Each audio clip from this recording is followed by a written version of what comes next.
Hey everyone, welcome to Film Club episode. I'm not too sure what it is. We just caught Kenny Sparks drinking something crazy on screen. I am your host, Zach. He is my boy, the man, the myth, the legend of Philadelphia, Kenneth Sparkington Jr. the third and the second. How are you doing, sir? Wow. Well, first of all, let me tell you something right now. I'm not a junior, okay? Me and my dad's middle names are different, so that disqualifies me from the junior label. If you understand what I'm saying. But I'm doing great, man. I'm happy to be here. I cannot wait to have these awesome conversations. This last, we have such a good time, literally every week. That this is like one of the highlights of my week. So let's go. Let's talk about movies. Let's get into some shenanigans. And Shenanigans. yeah, man, shenanigans. So you shenanigan. Oh None man. of that was English. Uh Oh god. So yeah. So today's episode we're gonna be talking about the best movies and worst movies of 2025 so far. We are Okay. halfway through the year officially. 6 months have passed. We're in the seventh month. And I usually do this as like a solo vid, but I thought it'd be really fun to talk about it with you guys directly and obviously get Kenny Sparks' thoughts as well.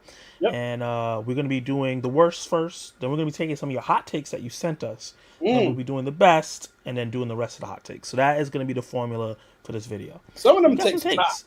Some of them Yeah, takes in fuego, if you will. piping hot. You know what I mean? So I'm excited to get into all that. Let's start with the bottom 10 or the top 10 or the best 10 of the worst movies. I Hold don't on, even know how to. before we do that, Yeah. I'm sorry. Let's do one of the hot takes so we just give people enough time just to get it. Okay. Okay. Yeah, Okay. yeah. Let's do So, that. boom. That is not what I meant to click on. But Uh, this is not a hot take, but this is someone who sent me this reply on Twitter when I asked about their favorite films of the year. Screen Nerds Podcast, who's a dope podcast, said that F1 hands down his favorite by far, mhm. obviously. The Luckiest Man in America, Black Bag, The Life of Chuck, and Becoming Led Zeppelin are his five favorite films of the year. I like it. So I have I've seen. seen two out of the five. Yeah, I've seen 2 out of 5 as well. The other three. So I have heard of the Life of Chuck, but I have Yeah, not heard of the other two. So yeah. maybe hey, they might be worth checking out. Yeah, I've heard of Becoming Led Zeppelin, but it hasn't been on my list because I'm not a Led Zeppelin fan. So I Hmm. was like, I'm not gonna check that out. But maybe it's good, maybe it's not. The Luckiest Man in America, I haven't heard about at all. So now that's on my radar to add to my watch list to check out for this year. F1 is so fun. It's gonna be you're gonna be seeing it in this our list as well. And Black Bag was really really great. I don't think it's not in my top 10, but it's definitely not in my top 10 worst either. Yeah, yeah. I really enjoyed Black Bag. It's right outside of my top 10. So yeah, it would be qualified as an honorable mention. Honorable mentions. Yeah. All So while right, you take care of a couple comments, my dog immediately as we start the stream, he goes always. and sits by the door. Is like, hey, I would like to leave now. All right, and but you know what's going All to right, happen? In 5 minutes, he going to bust back through the door like, hey, what you doing in what's here? going on? Mm-hmm. Collective Movie Man says, "Hey, just want to let you know it's gonna be a little late." Well, we were late, so it doesn't matter. But I'm glad that you got some ice cream and pick up your $100 Amazon gift card. Right, buddy. He also said, "I'm so mad right now. They're planning to do an Indiana Jones reboot in the next 5 years. What's the source, Collective Movie Man? Who's reporting that? Because they might be a false source. No one can replace Harrison Ford as Indiana Jones, and I'm definitely not watching that when you mess with a classic series like that and get someone else to play your main character. That makes me want to boycott your movie." I got some Macadamia Island ice cream right now and Moose Track ice cream with hot fudge. Sounds delicious. Hey, CC, what's up? First of all, I want to say live on stream, congratulations to you for getting a new job. I'm so happy for you. You've been hustling for a long time, and I'm really happy that you got the exact thing that you wanted. So, round of applause and clap, and everybody say congratulations to CC in the chat She got a new for job. moving on up. You know what I mean? She got a new job. Heartbeat. She got a new job, baby. She moving on up. Yeah. See Our girl money. CC. Getting See that money. money. Getting that moolah. See dollar. You know what I mean? Congratulations, CC. Dollar Clemens. You feel me? Yep. Harbad the movie says, "You're what's good? What's up, guys? How are What you up, doing?" family? Dave Show 2.0. What's Yeah. up? Are you good as Megan 2.0? That's the real question right there. That's a real question.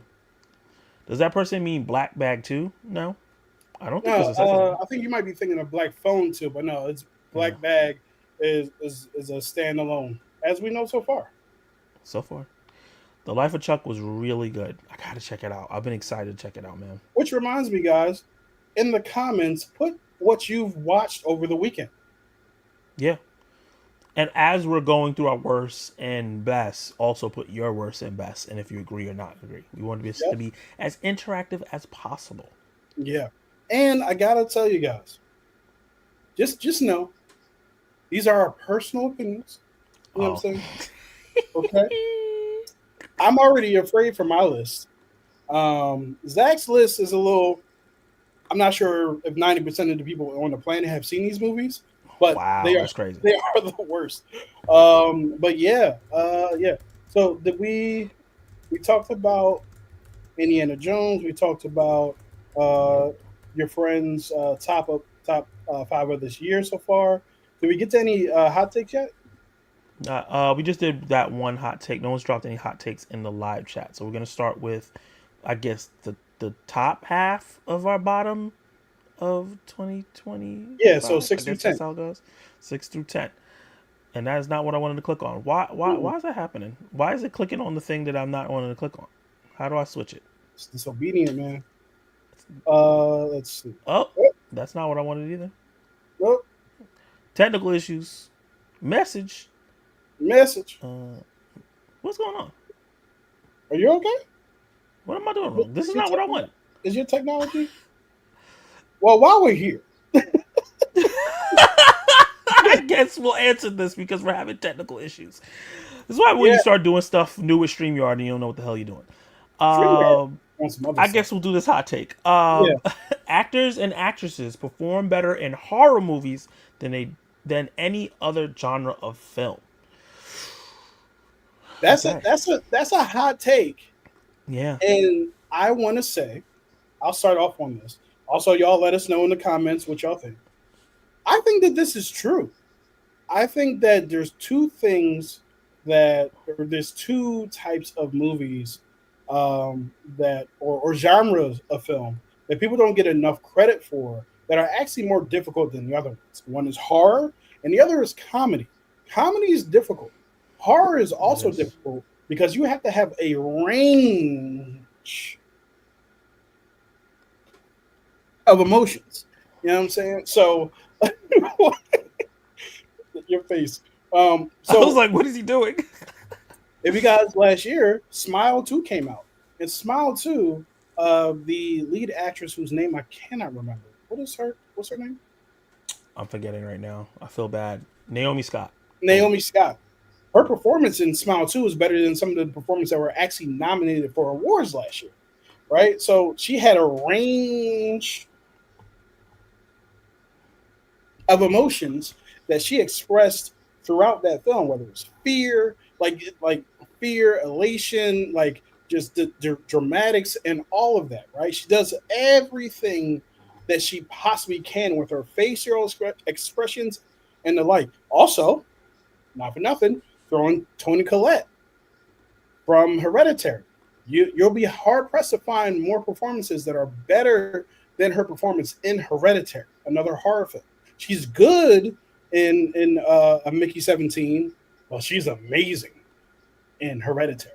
So Zach, what do you think about that?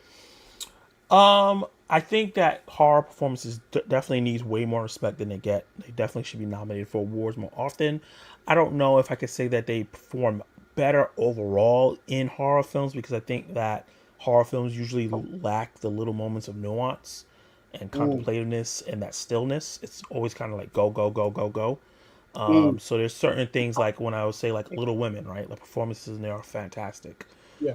in there, and it's because of the naturalistic aspect of it and how real they feel. Sometimes in horror movies they don't feel like real people, if that makes Okay. sense. Yeah. But that's not to turn it down because, like you said, Naomi Scott. You think about Demi Moore. You think about A lot of the people from just last year, the girl from Strange Darling, how amazing she was Hmm. in that film. So I do think that they need to get more recognition. I just don't know if it's necessarily true that they're the best all the time. Because there's Okay. some drama films where them girls be acting. You know what I mean? Now. Here you go. You ready? And boys. Yeah. Yeah. You ready? So, have you seen many Daniel Day Lewis performances? Okay. Hmm. Hmm. I hear that he's the greatest actor on the planet, He's one but of I them. haven't seen it. He's one of them. Yeah. All right. Let's take another one. Our man. Pardon. What is his name? Django. Calvin Candy. Leo. Jamie Foxx? Leonardo DiCaprio. Right Oh, now, Leonardo DiCaprio is great in almost everything that he's in, yeah.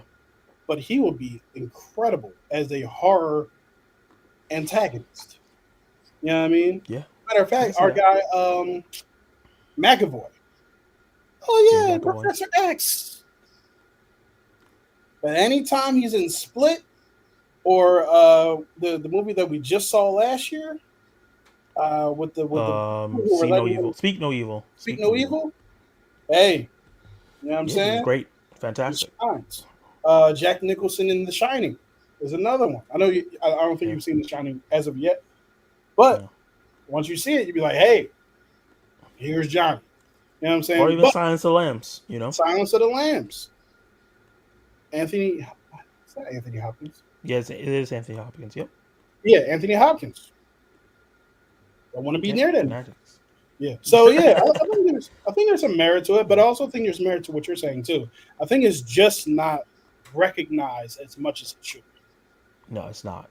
Because Yeah. even like think about Javier Bardem in No Country for Mm, Old Men. I haven't seen that movie, mm. but I hear he's amazing in that film. He is You amazing, know. and honestly, he's kind of a horror antagonist. He's just the boogeyman. Like it's really crazy. So yeah, Yeah. yeah, But yeah, I finally figured it out. Here's our bottom 10. yep. Um, let's see. I'll go first. So number 10. This is my best worst movie of 2025. Um, and what's funny about some of this stuff is that some of these movies on here I don't hate. They just some of them are just on the bottom 10. I would say that. I would say so as well. Like that's Um, the same for mine. Like there's several yeah. movies on here that are like they ain't the worst movie in the world, but it just happens to be on my bottom 10.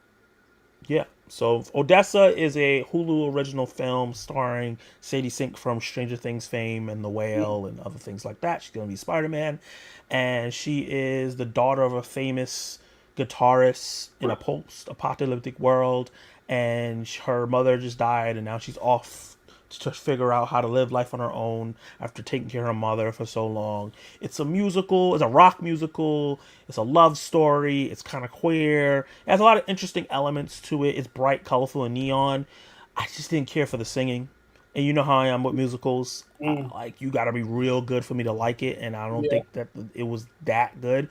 yep, I like more of the story aspects more than the singing, and so I felt like the singing got interrupted the story, and yep. then I felt like that climax and everything was kind of convoluted. So it's not a bad movie, but it is a movie that I'm like, yeah, I'm probably not gonna watch that again. Right. Geekly Goods, what's up? What up, bro? Yeah. And for me, it's G20, man. G20 is not a terrible film. It's just not as good as the other 50 something movies that I saw this year. Right? Yeah. So it stars Viola Davis. It's essentially a version of Die Hard where she's the president, right? And she has to protect her family. Anthony Anderson's in it as well. He plays her husband. And yeah, it's your run of the mill, like literally like cookie cutter action movie. It's not a bad movie necessarily. It just so happens to be at the bottom 10, right? Yeah. So this is one like I can even like almost give it a pass. Like this ain't that bad. You know what I mean? Gotcha. Yeah. And I haven't seen G20 yet. I'm saving that to watch with my mom, Duke, because I think she's gonna enjoy it because she I loved think them y'all will silly both action movies. together. Yeah. Yeah. Number 9 is Wolfman, another movie that I had a decent time with. It's just there were certain aspects I felt like that movie didn't go far enough with everything it was executing, and kind of started spinning its wheels towards the later half of the film. Yeah, And I don't necessarily think the main actress and the main actor had the best chemistry. They felt no, more like brother and sister than they felt like they were in husband and wife. love. Yeah, Yeah, and yeah, that was like the main thing. Like, so it didn't get me as emotionally invested in what I wanted to feel with a movie like this, where like your husband has become a person that's trying to kill you, and you're supposed to be protecting your child. yeah, There was some conflict there that they didn't explore. So a lot of things they didn't get to explore, but they did some cool things with like the night vision and the practical changing of the wolves and the kind of the framing. It's just the story itself and the chemistry between the actors kind of held it back. yeah. I'm with you on that. It definitely lost steam towards the end of the film. Towards the middle of the film, and there was some like plot twists, like with a secondary wolf or Yeah, wolfman and stuff like that, which I thought was cool, but never like really went anywhere.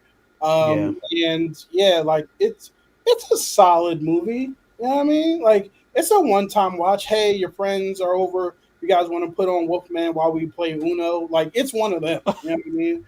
So yeah, it's not terrible. yeah. Talk about your number 9. And Drop, man,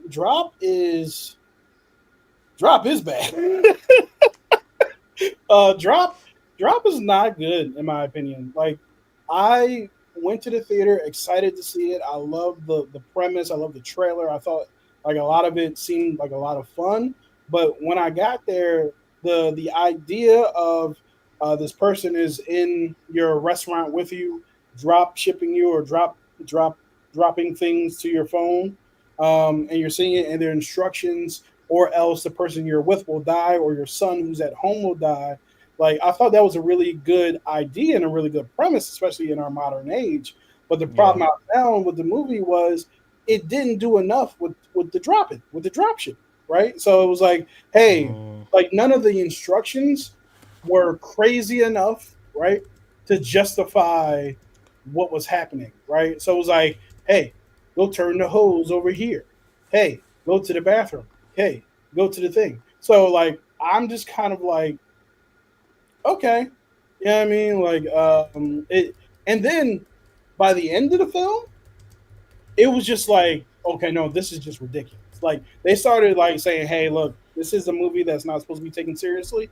So we're mm, just really not going to take it serious, almost to the point I was like, all right, now y'all just playing in my face. Right. At the end, like they're fighting in the lady's house, right? Because she makes it back. And then the son is there and they fight and they fight and they fight. And there's a gun that gets lost, and as they're fighting, the gun rolls up on a toy truck because the son is controlling the toy truck, and she's like, bang! I'm like, you know what? Roll the credits. Like, get me. mm. Get me out of here. Uh, yeah. So but I know people like the movie. I just didn't have the time. Gotcha.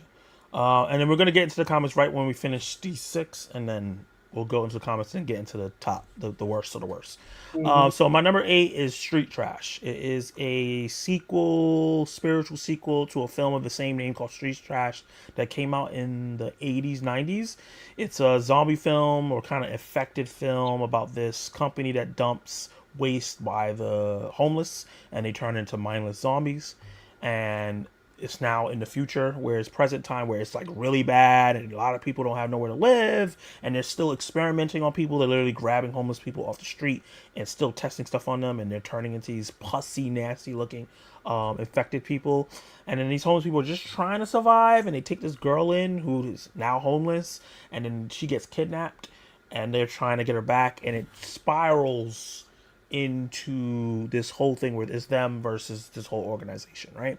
So cool premise and everything. I actually got a screener for this, which was really, really cool. But it was just too much going on in the movie at once. It was just too silly. Like I like silly movies, but it was just way too silly. It Mm-hmm. just and then there's another movie where like the ending, the last few minutes just became like dragged. It just Yeah. dragged on. It was them running around in tunnels that all looked the same with guns, shooting at people but never getting shot back at. And they was just getting from place to place too soon. It was just like, okay, I was invested in all this and it kind of just fell flat. It's not terrible. It was a fun watch for the most part, but I wouldn't tell anybody to run and go check it out. Mm. Okay. All right. So Mm.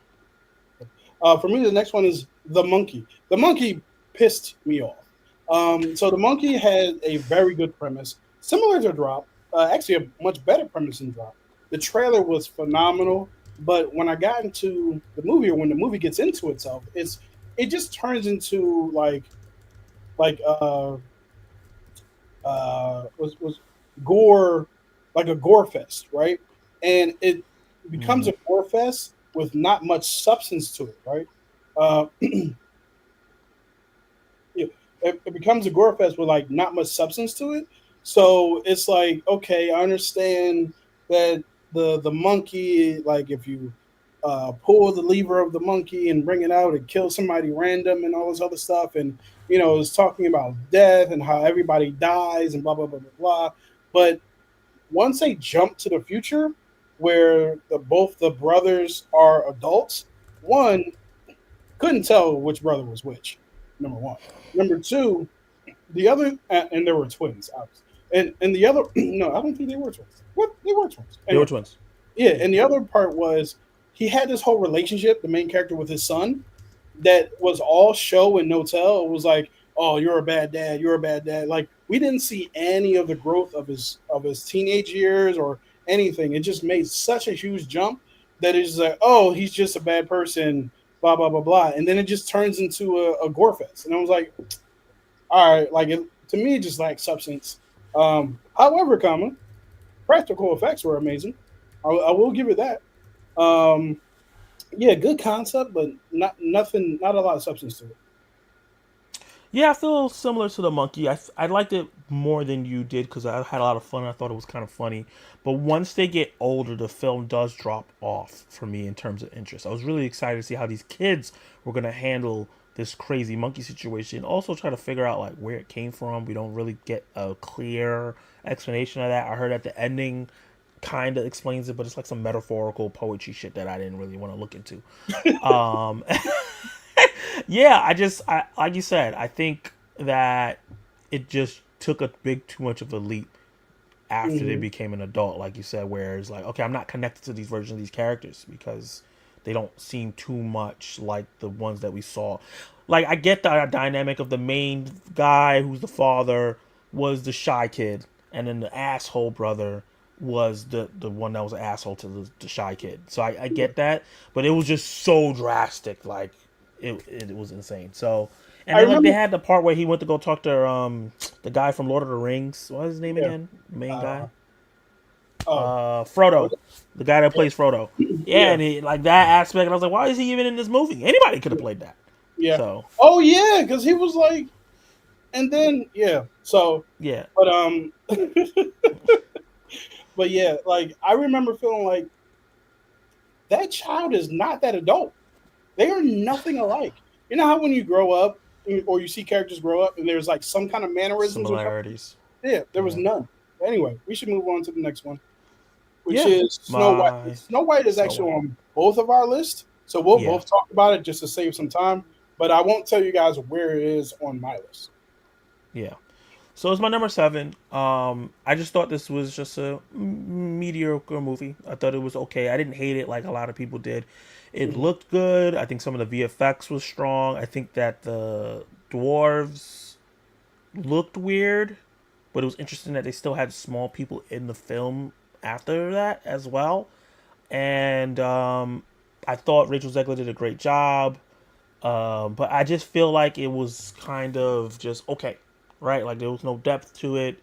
The singing scenes were okay. There was no real action to it. And then Mhm. like Gal Gadot, didn't think she was ass water juice, but she wasn't great as well. Okay, And that's they also didn't help her, giving her that very constricted Michael Keaton Yeah, Batman suit on where she she can't looked move her like neck. And also who's for the the fact, first like like, if you're tomorrow. gonna do Her. a musical, why would you cast someone that can't sing? Like, I get that it was famous and whatnot. But she can't sing, and then you gave her a solo. So Oh yeah, that didn't help at all. You know the funny thing about Snow White, like so, I don't like this movie at all, right? yeah, And a big part of it is because I was bored. That's really it. It has nothing to do with Rachel Zegler. We don't really get into. Me and Zach are very good at not getting into like all the noise from outside of a film. When we watch a movie, we're like, is the movie good or not? Like yeah, that's what we care about, right? And I don't really care about all that other like outside of stuff, right? But yeah, Rachel Zegler was fine. She was good in the movie. She can sing her ass off. But the movie did not do anything to keep me engaged or entertained from the end of the opening stanza. So the opening of the movie actually gives us a monologue, not a monologue, a montage of how the queen took over the kingdom.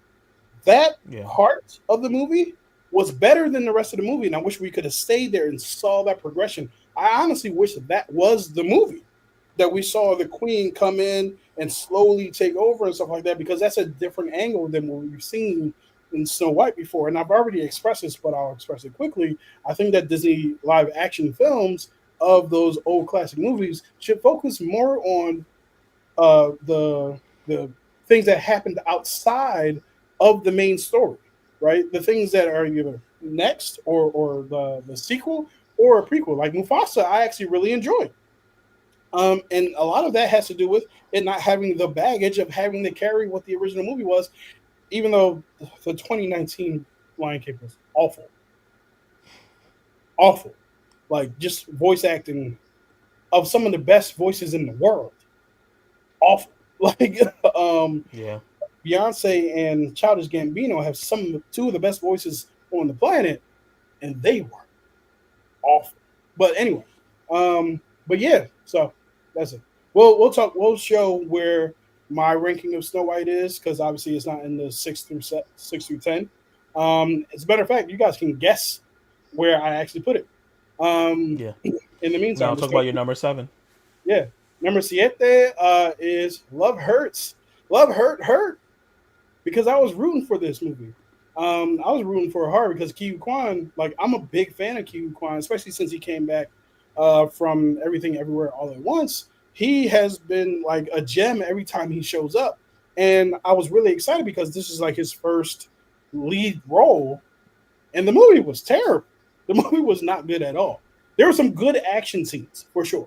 Marshawn Lynch was also really funny in this movie, but the rest of the movie was just a slog to get through. The relationship between Mm-hmm. him and Zazie Beats' character, that wasn't Zazie Beats, was it? No. Zazie That was Beats. No. that was the other young lady, Adriana DeBose. Yes. Yeah, Adriana DeBose. Like their relationship was like mind-numbingly like. Why does he want to be with her? She's awful to him. Like, oh, I'm Yeah, living that's my Zazie. peaceful life. Hey, why don't you come back and be an assassin? No. Okay, I'll drive you into a truck and play chicken with a truck to force you to go fight assassins. Yep. Ma'am, I don't want to be with you anymore. Like that's insane. And they tried to pull this whole like love story. I didn't believe for a second that they were in a relationship. So yeah, this No. movie was unfortunately not great. Yeah, it was not great at all. I also have this on my list, but it's higher up, so you can guess where I have it on my list as well. But yeah, Mhm. I didn't think it was terrible. It just kind of similar to Snow White. It was kind of just meh. Mhm. Like the chemistry. Once again, we talked about chemistry and Wolfman. These two didn't have good chemistry. The movie was funny in parts. Like you said, the action was good in parts, but it just was not a lot to hang on. I didn't really care about the arcs they were going on. I didn't care Yeah. about why she was a danger. He seemed like a really She cool put herself dude, in and at no moment did they make me feel like he used to be a terrible person that this terrible girl was in danger. love with or Yeah, could rock with. yeah, He always just seemed like a good dude, and he never there was a part in the trailer where it was like, "Oh, look, you're back," and like when we got to that point, he didn't change. Right. Right. He didn't change. He was the same person. He was just fighting still, and he was fighting throughout the movie. So they didn't do a good job with the script of really telling that story of like, oh, he used to be a really terrible person. He changed his Mhm. life over. It just seems like he was always just a really good person. He just Yeah. used to be in a suit. Yeah. I never believed he was a bad person at all. No, at all. And it might be because Key is just a adorable, lovable dude, and you have to do a lot. Him, and the movie has to do a lot of work to make me think he's a crazy person. You Yep. know? Fight scenes were good though. Uh, yeah, they were. Marshall Lynch is dope. Yep. My number 6 is Valiant one. This is another one where I just thought it was really mediocre. It was a kind of a straightforward uh, war film where the characters were stranded in a country that they didn't know, and they're just trying to find another spot to get picked up. And that's basically it. Like, there's nothing, no highlight there. There's no performance that could be like, this was a great performance, or there was no action scene in the movie that I'd be like, oh, this was a great action scene, because like the one where it felt like it was supposed to be was solid, but like Yeah. it was just okay. It was very forgettable. I didn't remember it until I went to go look at my list to see what was at the bottom, and I was like, oh yeah, I did watch this movie this year. So it's not necessarily bad, but it was, ugh. Yeah. This was a movie that I didn't think was bad either. I thought it was fine. It really gave the quality of one of those Christian movies, Christian Lifetime movies. It had that kind of quality to it. It did have some weird hip hop soundtrack towards the end Yeah. when they're while they Throughout were the movie, yeah, it was like a shootout and they were like, yeah, hip hop, what you got, hip I hop. passed the crack. I'm like, whoa, this has Well, nothing to do wait a minute. what's going on the screen Right, there's a shootout. Like what in is it? A Afghanistan. military shootout in Afghanistan.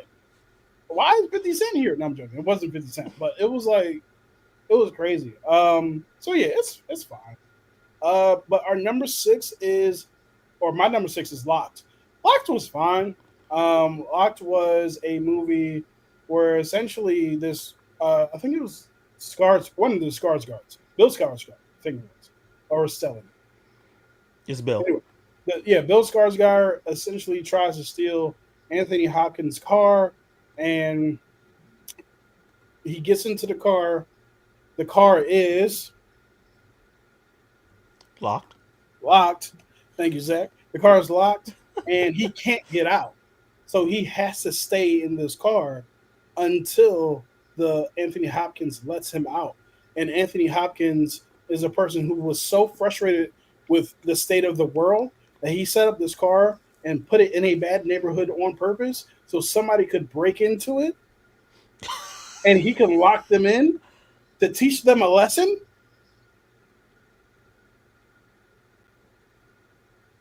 And that's the movie.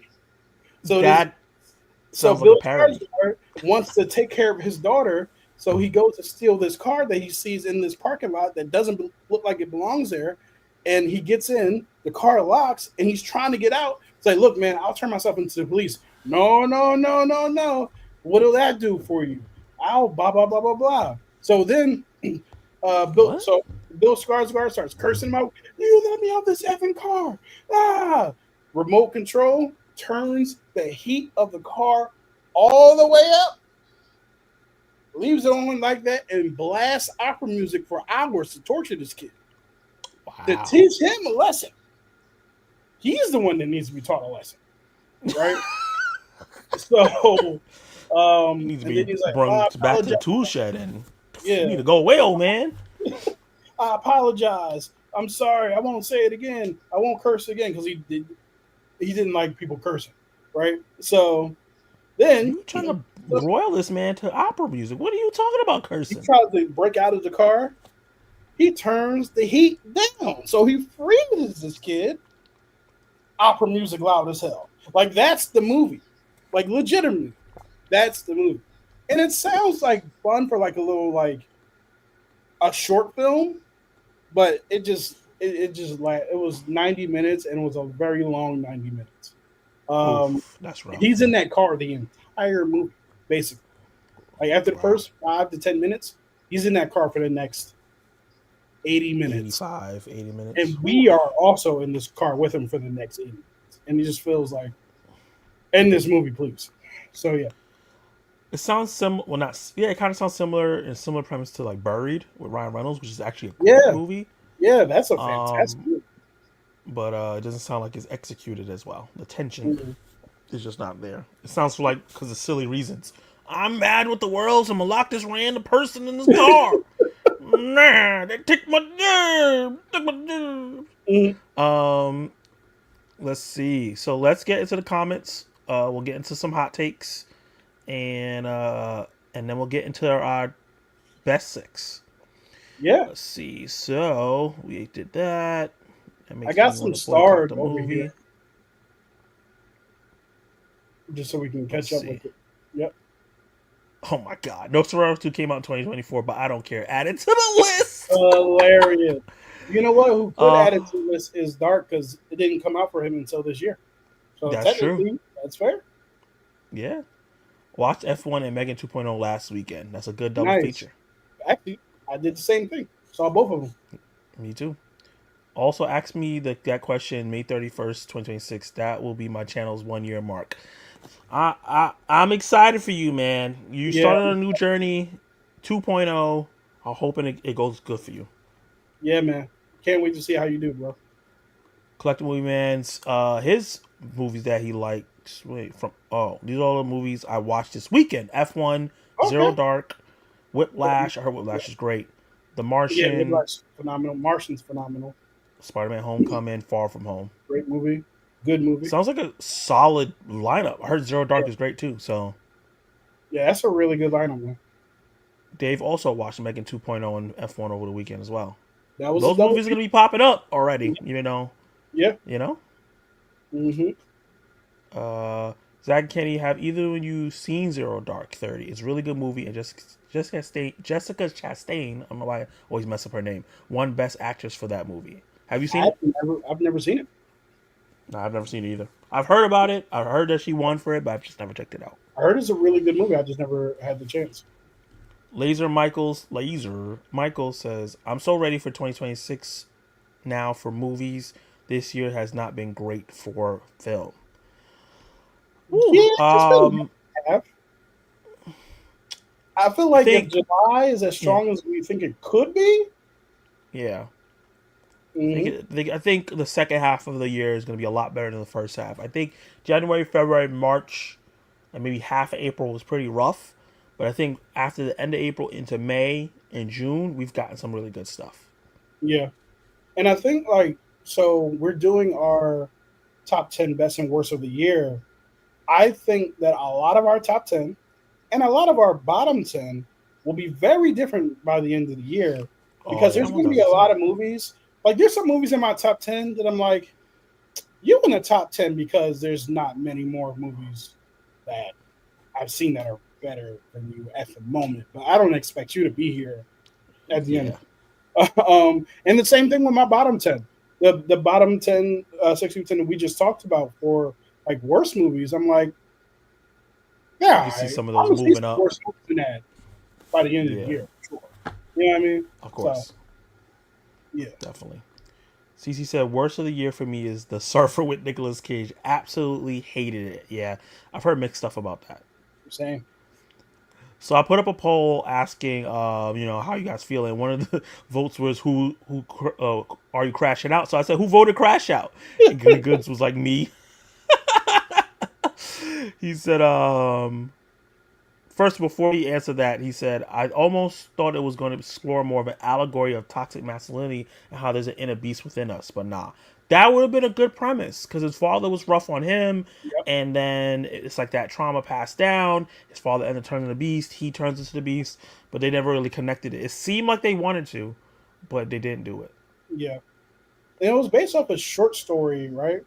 So Yeah, they had to fill in a lot of missing context, which I don't think yeah, that they filled it in. I think they just here it is. stretched it out. Yep. Yeah, sounds like Kitty had to work too much for the drop. That is accurate. Department of Transportation had to pay Translation had to pay $350 for my damn tag renewal. I'm cooked. Jeez, Three man. fifty for tag renewal? Where you live? Oh, I know where you live. I won't say it on the internet. But like, But wild. I see why you're crashing out. I don't know where you live. I just know what state you live. If I knew where Yeah, you live, that'd be a little that's insane. crazy. Yeah.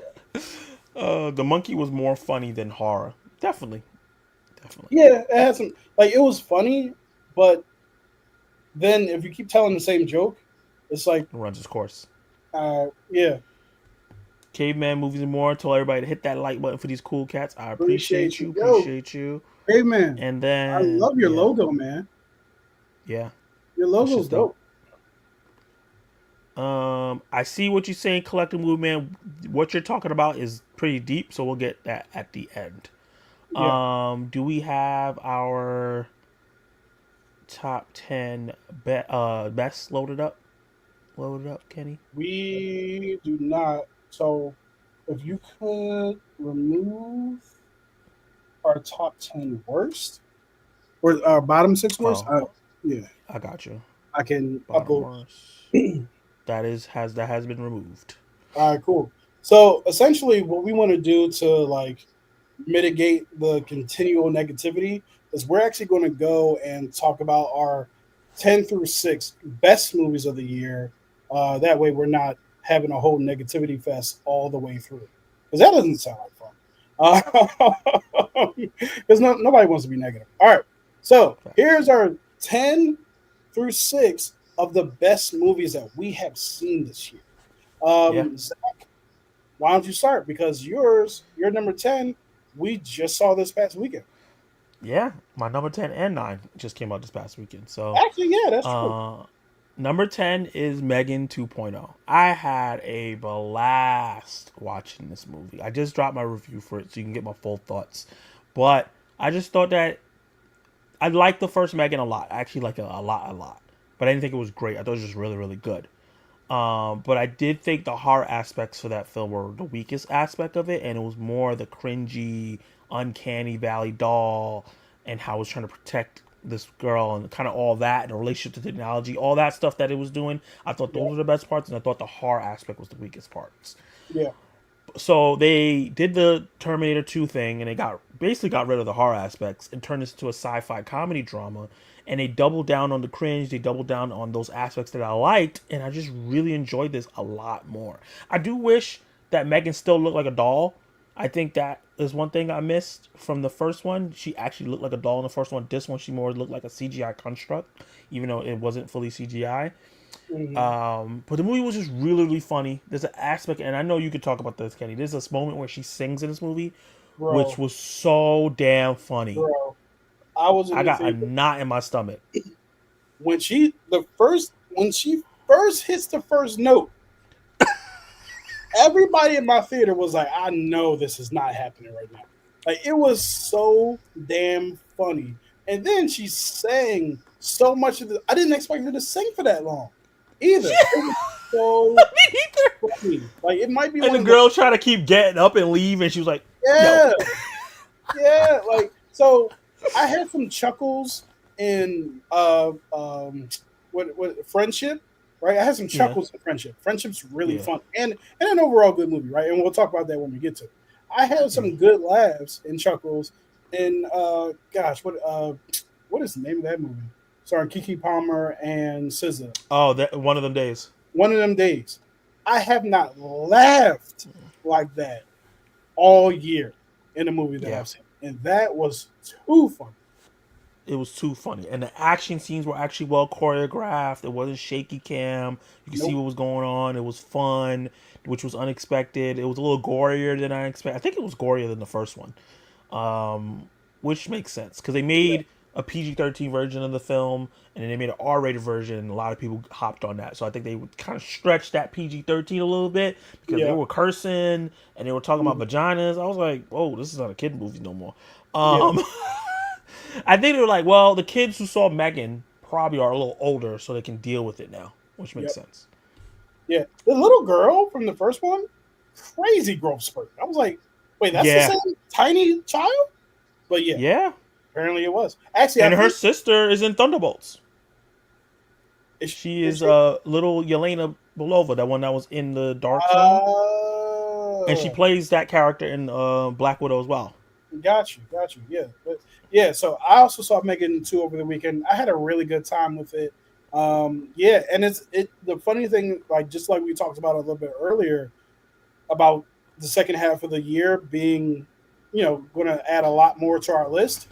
I can Yeah. guarantee you, Megan won't be number 10 on Zach's list by the end. Nah, I don't think so. It's a good fun movie, but if Megan is still at 10 by the end of the year, That's rough. we've had a terrible year.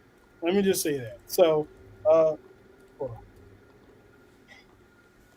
but yeah, which leads me into actually this terrible segue, because My Dead Friend Zoe is a phenomenal film. I had such a good time with this movie. Essentially, the movie is about a soldier who comes home and has a lot of guilt over the death of a fellow soldier and best friend, who died. Uh, I don't want to say how she died because that's a crazy spoiler. Um, Yeah. who did pass away, and she has a lot of guilt for the way that she passed away because she believes it's her fault, and she's kind of seeing her best friend and having, like, I don't want to say hallucinations, but she's imagining what her friend would be telling her, if she were with her, and it's a lot of guilt ridden beliefs about herself, and it is a tearjerker. It's such a good movie. Sonequa Martin Green stars in the film as the lead actress. You also have uh, uh, Martin Harris. Nope, He that's was not Martin. great. Is that Martin Harris? I think so. I It's not did. Martin. Let me look it up. Let me give you the names of the It people's. might be John Harris, but Uh, Ed Harris. Ed Ed Harris. Harris, not Martin, not John, but Ed Harris is in it. Morgan Freeman is great in it. The best friend, what's her name? The best friend is Natalie Morales. Natalie Morales. All four of those actors and actresses are incredible in this film, and I highly encourage you to watch it. If you have a military background, maybe make it Might be too much. decide whether or not you're going to engage in it, because it's a lot. You know what I mean? And it might remind you of some things. But I had, it's hard to say I had a good time. Well, I had a good time watching the film. It's a great film. Um, and there's a lot of heart to it too. But it is a tearjerker. Yeah. Definitely a tearjerker. There was some tears flowing at the end of that movie. Yeah, this is in my top 20. I had a really good time with my dead friend Zoe. Some of the best performances of the year, and the way they make you think it's going one way and then it goes another way, and the other way that it chose to go was more devastating the way that you thought it was going. And Woo. yeah, it was a really good. I know there's a lot of movies about grief now, Hmm. but it was really a really good movie about grief. A really great movie about grief. Yeah. Yeah. Moving on to F1, a movie that we both saw and both Yeah. have on our list, just in different places. Yeah, so number 9 is F1. I had a really, really, really, really, really good time with F1. Brad Pitt was really, really great in the film. Damon Idris was great in the film. Kerry Condon was great in the film. The highlight is the racing and how you feel like you're in the cockpit with the Yep. racers Yep. racing. And how 100%. exciting and thrilling. All the technical aspects of like F1 that I don't know about, they got it in layman terms and made it exciting. Yep. Every time they swooped into the thing to fix the wheels and stuff like Hmm. that, I was freaking out because of that one mistake that happened in the beginning of the film. Yo, You're always I like, was I like, hope it yo, doesn't happen fire again. her, dog.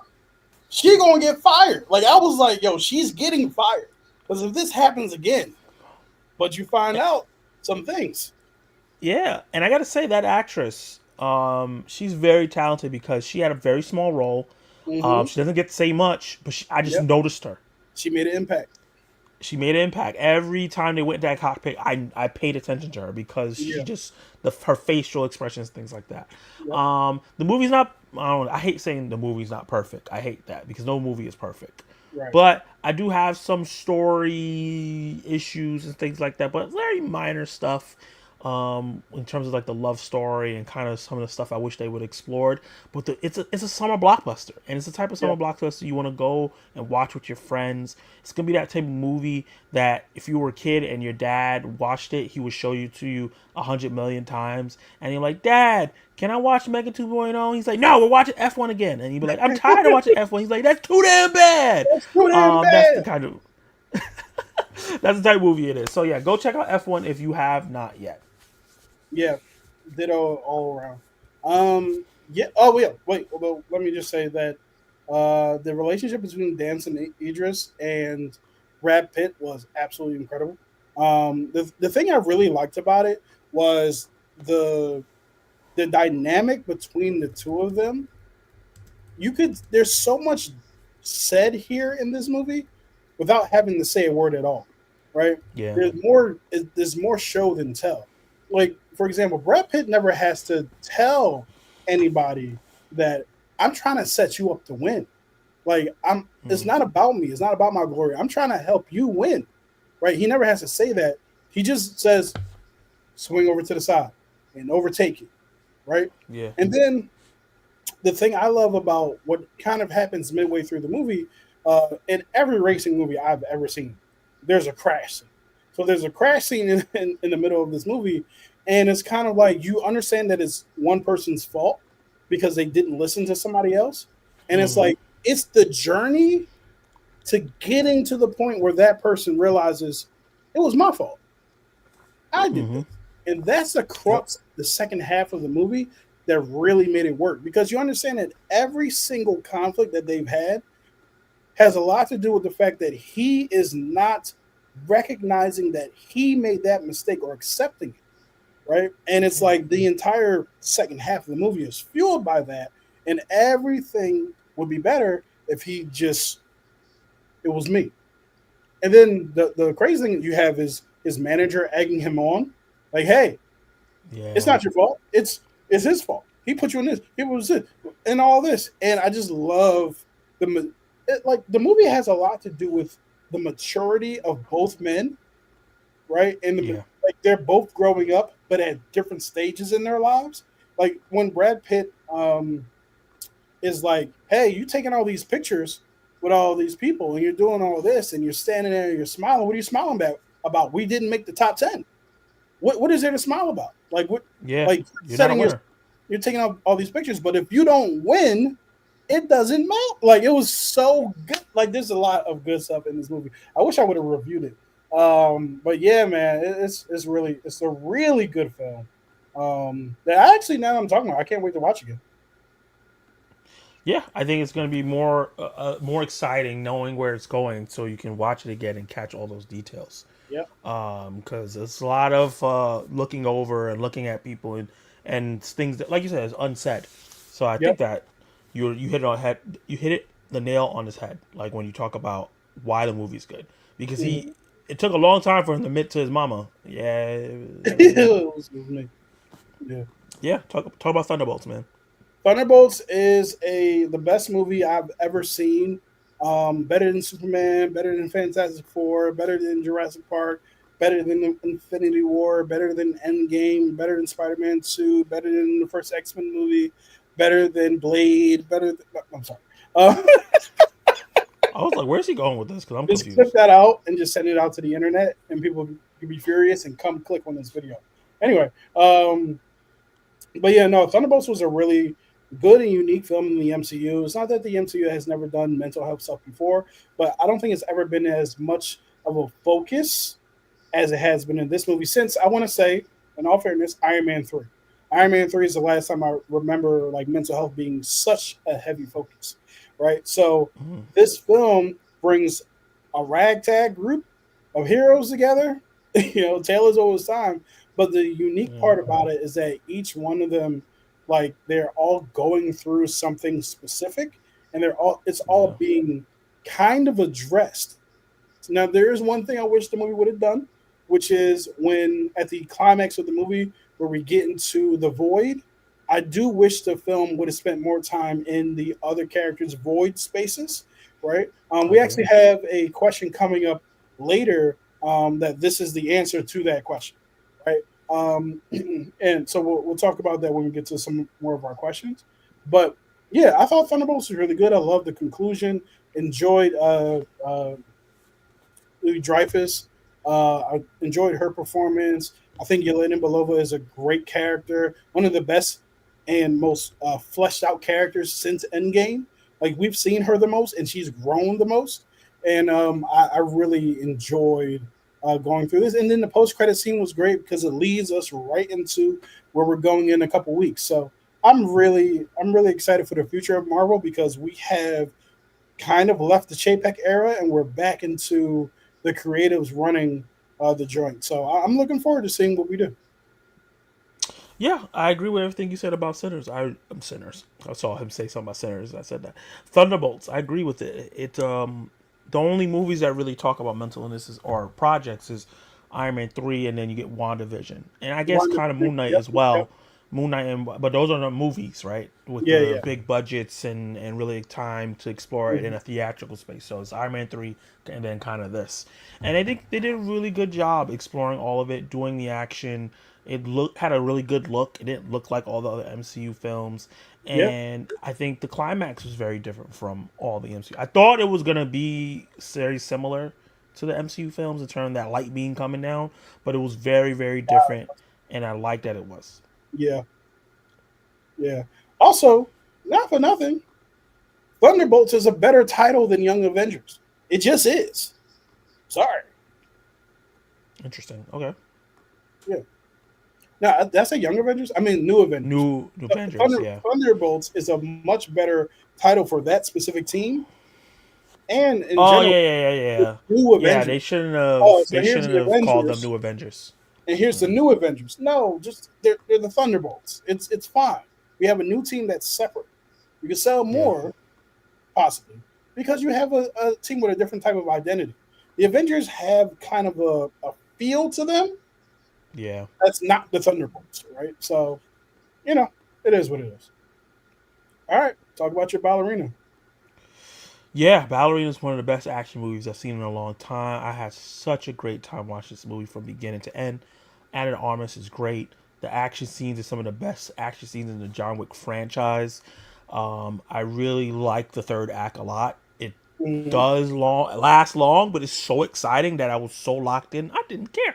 I was like, keep it going, baby. Give me the flamethrowers. Give me the ice skates. Give me the whatever else you got in here. You gonna flip the guy over and blow his head off? Cool beans. Yo, when she flipped him over the table with the grenades on the other side, That shit was crazy. Or incredible. and I remember seeing a scene where in the trailer where she put the grenade in the guy's mouth and then pushed the door, and I Yeah, was like, "What?" But then when I saw it out in the moment, I was like, "Oh, that shit's fire!" And yeah, then the aftermath of that was even cooler. I'm glad that wasn't in the trailer.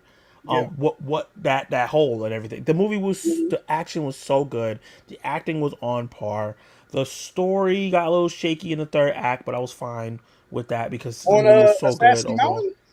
Yeah, the stuff with the sister, right? Like Oh yeah, yeah. they could have did a little bit more They with could have that. cut that And out. then John Wick's in the movie, but he's not distracting, right? He's an Yeah. addition to the movie. Mm-hmm. You see, And I like their interaction with each other. yeah, yeah, same. And I like that. Like when they fought, it was never like a question. Like he could Who's have better? killed her 17 different times. It was like, hey, listen, ma'am, please stop, so I can help Can you just I just want you to go home. you. Right. I understand what you're doing. I've been there before. Please don't make me kill you today. Like, and I thought that was a really good part of it. So yeah, I enjoy Ballerina as well. I won't spend too much more time on it. I have a unwritten review or unfinished review that I could put out for that. I'll put that on the poll sometime later this week just to see if you guys want me to put that out versus other movies that are unfinished as well. And yeah, so we can move on to the next one, which is Mickey 17, which you see is Zach 6 and my number 8. I think Mickey 17 is one of the best movies that come out this year, obviously, because it's in my top 10. But the performances are what really stand out to me, especially um, Rob Batman. Pattinson. Robert Pattinson is great, but the one I actually want to point to is Mark Ruffalo. I thought Mark Ruffalo was incredible in this movie Yeah. as your kind of Elon Trump mix kind of thing. Like I thought that he did a really good job at portraying that type of character, that kind of mindset in this film. I also really enjoyed all of the like allegorical messages about people who follow people blindly, about like us being the aliens. Like they went to this planet, it's like, oh, the aliens are trying to stop us from where no, it's not your planet. You're the alien. Yeah. You're the invader. Like you are the person, right? So like, and like even like throughout like American history, that's kind of been like the thing that all of the people who have opposed like empirical rule from the American government, whether from the 1600s to now, is like this ain't your land, my nigga. Like what we doing? What you talking about? What Oh, are we're we? going What are we doing? on your land. Like, hey, you're the invader. So yeah, man, I really thought that it had a great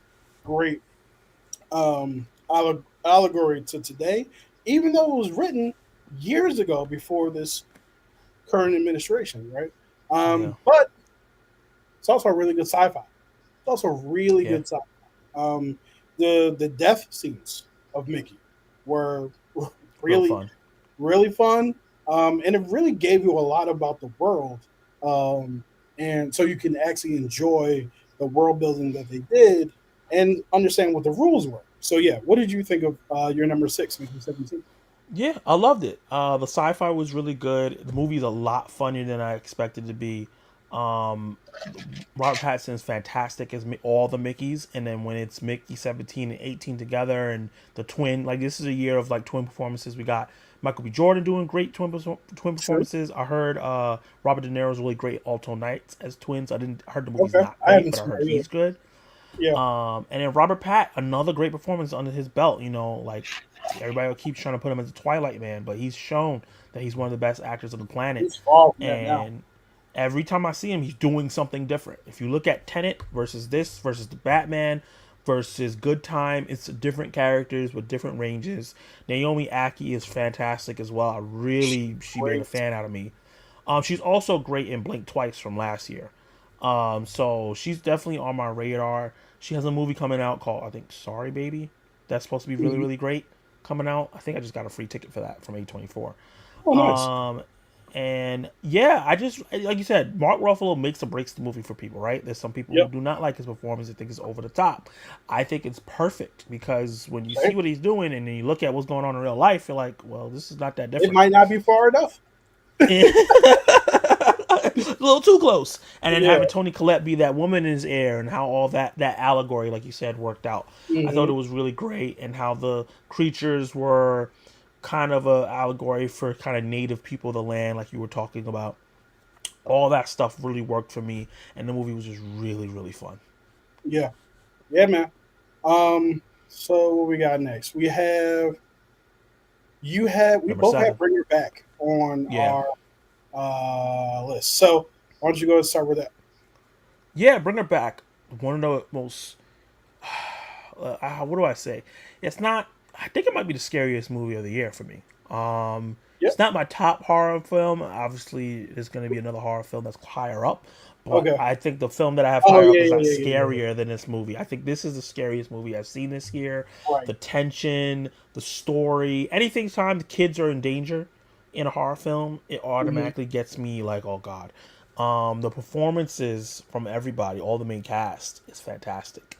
I think Sally Fields is her name, who plays the adoptive foster Hmm. mother. She is fantastic in the film, playing this. I'm lovable, plucky, and quirky, but I'm actually doing something really messed up. That woman Um, had no personal boundaries.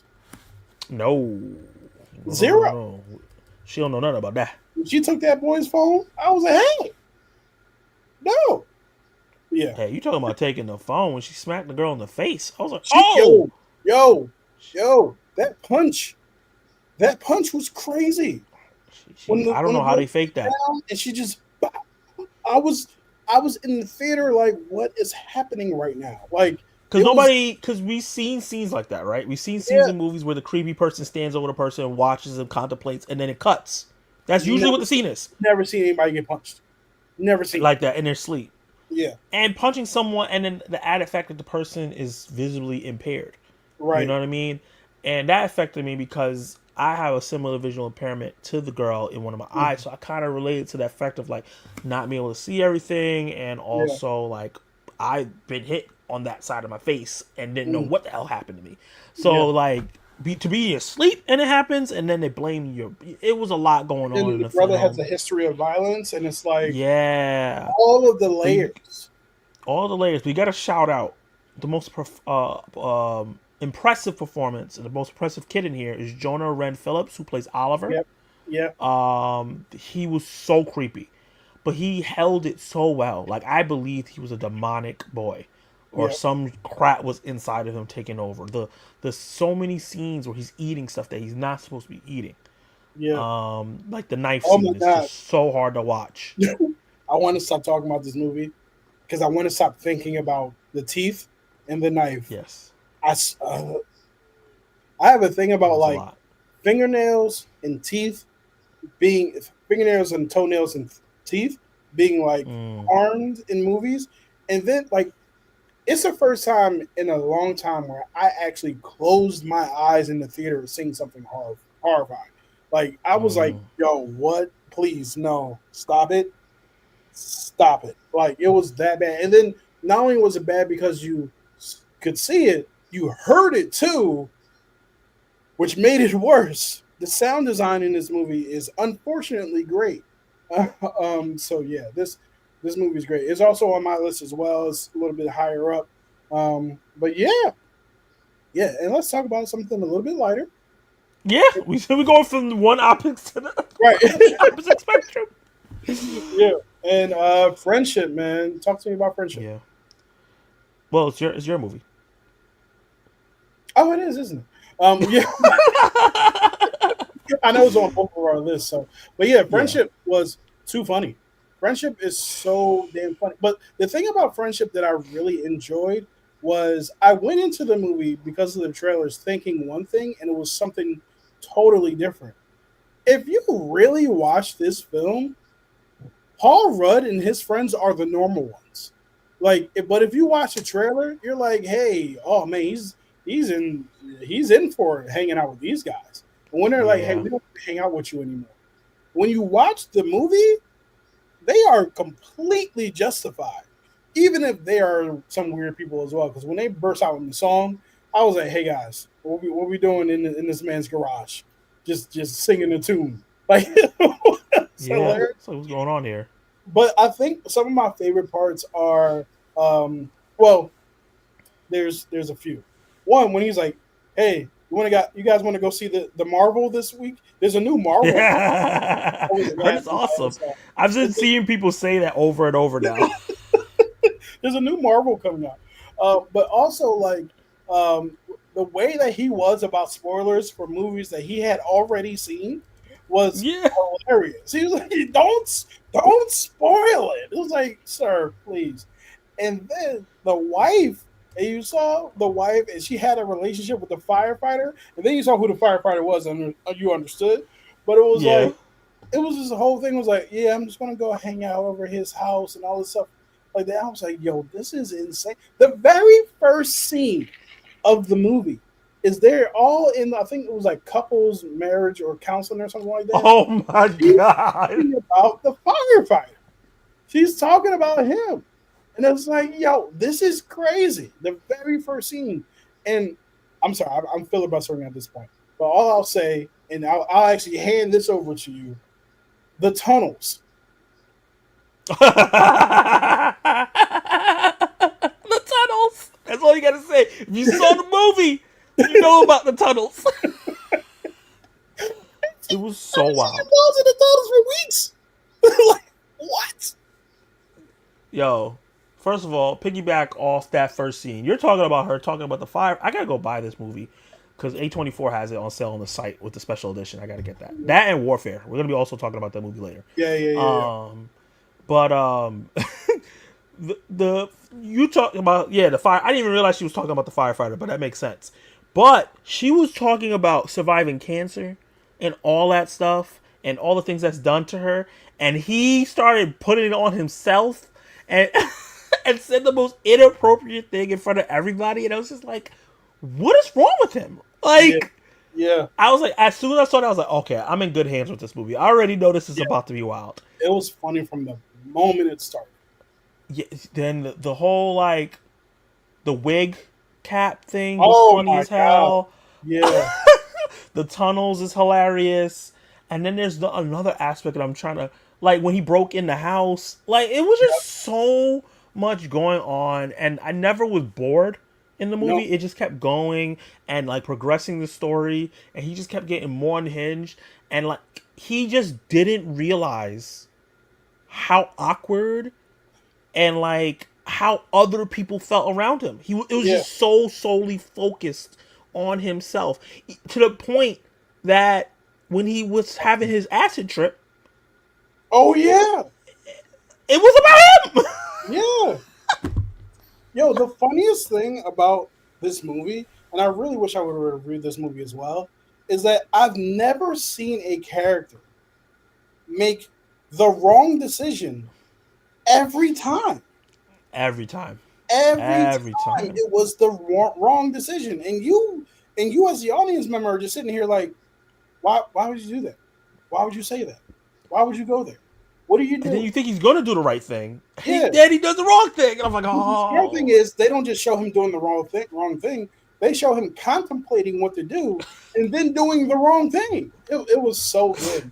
It was There's a so scene where he looks at his wife, he like goes off the scene and he kind of peeks back over and then yeah, leaves and then comes back again and then go and do the wrong thing, and I was just like, bro. But you know what is what we're talking about that, and I'll yeah, end it on this. Um, they never made you, they never painted him as a villain though. They always made you no, sympathetic. yeah, I was rooting for him to do better, knowing right. most of the movie he's not gonna do better. Because I feel like he wasn't a bad guy No. necessarily. He just always made the wrong decision Yeah. without fail. Yeah, and it was like minor. For the Yeah, most part, there was some major stuff he did, but most of it was like minor stuff where it's like, okay, you're not killing people, you're not abusing yeah, people, you're just annoying. right. Yeah, yeah. That's it. That's a perfect way to describe him. You are an annoying human being. Yeah. Yeah. So Okay. last one for us, I'll talk about Predator Killer of Killers, man. Predator Killer of Killers is a movie I also have a full script for a review written for that I have not recorded yet, but I will. This one I'm actually looking forward to putting out because I actually had a really good time writing it. I wrote it over the weekend when I was supposed to be writing F1. That's a whole nother story. But Predator Killer of Killers is it starts off as an anthology, kind of this three separate Mm, stories, where each story the protagonist has to go up against their own unique predator that fits the type of story that they're in, right? So the first story, mm, she is a Viking woman. She's a warrior, and she has to deal with this big ass predator in the frozen tundra, and it's just her and her village versus this predator, and a lot of people die. Right. The of second one course. is the best one of the three, even though all three of them are good. Essentially, it takes place in feudal Japan. Two brothers, they get separated uh, in their youth, and they come back together to fight one another to the death. And the predator doesn't give a damn about any of that. He's like, hey, look, I don't care about your little petty squabbles. I Mm, want some spines and some skulls. So yeah. y'all got to fight me now. You know what I mean? Like it was so good. But the dopest part about it was the brothers are still trying to kill each other while dealing with the predator. Like it was so freaking good, man. I loved it. And the third one is actually it takes place in the U.S. and like I want to say around the time of between World War I and World War II. And it's my man Torres, yo. And Torres was a terrible pilot who could not fix his plane to save his life. Oh yeah, I'm sorry. Going back to the second one, the of course the predators turned invisible, so it was Yeah. like fighting against a ninja, basically. But back to the third one. This one though, he's in the Air Force, and the Predator is flying a plane, and the plane is invisible, and he's taking out the United States Air Force, and they have to figure out what the hell's going on because this invisible plane is taking them all out. It is Mm, so good, and it's all like these three different anthology series that comes together at the end, but there are three different time periods. I'll let you figure out how that happens. But yeah, man, I oh yeah, and apparently, so what I read online is not a spoiler. It is the prequel to Predator Badlands. oh, So yeah, so you definitely want to watch it, even though you should just watch it anyway, because it yeah. is that good to be at number 6 on my list. And it's anime, so it's really cool. It's really good. I would watch it again with you, as a matter of fact, if you I'm wanted to down for watch that. it together. I'm down for that. We haven't watched But a yeah, movie together in a minute. yeah, Yeah, so that was a great description. There, you got me super excited to go check this out. Now, let's get into. So we're gonna do our top, like worst and best. We're gonna get hmm some of these hot takes first, and then we'll get into those as well. yeah. So let's remove this bad boy, and let's add this bad boy. So this is coming from Screen Zen Green Reviews. He said they said, should bring Screen Zen. Jason, what's up? They should bring back 80s dark fantasy like Labyrinth or Never Ending Story. I agree, man. I think we could. I think that's a genre that can be tapped into again, Mm-hmm. because people like Del Toro. Guillermo del Toro. Yeah, yeah, Guillermo del Toro. I was like Benicio. No, that's wrong. Yeah, Guillermo del Toro is great. As a matter of fact, Pan's Labyrinth is that kind. Well, actually, no, it's not that kind. It's actually far darker than I than haven't these. seen that. That's on my list of movies that I need to see because I hear it's crazy. It's phenomenal, and it is horrifying, um, for a lot of reasons. But yeah, like Pan's Labyrinth, Dark Crystal, Never Ending Story, Warriors of Virtue with the kangaroos who are martial artists. Um, Oh I yeah, I adore these types of movies. Even is it wrong to call it Indian in the cupboard? No, because he was not Indian; he was Native American. But yeah, man, yeah, those movies are great, and they're of their time because there's a texture to them because of the type of practical effects that they mm, use, for sure. But man, I would love to see stories like that on the big screen again, because it was like you watched them as a kid, but they weren't necessarily kids movies. I agree. I You know what agree. I mean? So yeah, I missed a lot of these, but they did try to bring back Dark Crystal. They had a TV show on Max that I heard was really Mhm. really good. Fortunately, got canceled because it was too expensive. They did try to bring back Willow Yeah. on Disney Plus. Unfortunately, that got canceled. I heard it was actually good. I saw The Princess Bride recently doing my throwback movie reviews. Loved that Mhm. movie. I ended up buying it. I I would saw love for Princess them. Bride too. Yeah, recent, very Yeah, recent. Yeah, great movie. Highlander was a big movie for me as a kid. I Highlander. know. I think they're doing a Henry Cavill. He's Oh doing yeah, it. yeah. I'm And excited for I that. think they cast Russell Crowe, Ramirez, Russell Crowe's Ramirez. which is Yeah. funny because now like he was his dad in Man of Steel, and now he's playing another character with him Oh, in that's this movie. true. Yeah. We were like, how can Russell Um, Crowe be Ramirez? The original yeah. Ramirez was played by Sean Connery. So Oh, let's not let's not oh, play that's a that. big difference. Yeah, because they're even at the Dragon point where Slayer I heard was really good. Clash of yeah, Titans, like these are movies that Conan the Barbarian. If He Man does well, they yeah, should try to do Conan the Barbarian. yeah. I agree. I think that would be a smart move. There's also a movie that I think Sydney Sweeney's doing. That's from that era. I'm forgetting Okay. what it's called. Barbarella. That's another movie Oh, that's yeah, kind of yeah, like yeah. that. That She's doing so. franchise, it's comic books and everything. Yeah, so they're slowly bringing back these 80s style films, but I would like them to do original ones too. Like don't only just Yeah, keep remaking and bringing back the I old agree. ones and modernizing them. Let's get some new ideas out there as well. Let's mix it up. But I think if they can make the old ones new and be successful, then I think it will let people have an opportunity to make original ones. Like I always talk about how like Black Panther helped a lot of these black films that we've gotten that are like, not big budget, but like bigger budget than we're used to get made. Right? It's like, oh Yeah. well, okay, people will pay for these. It's still hard, but still, people will pay for a certain kind of black film, and will pay for it internationally. We can start making it. So Jordan Peele starts getting bigger budgets. Rick Famuyiwa, is that what Rick Famuyiwa? I think the guy who does the what's the Denzel movie?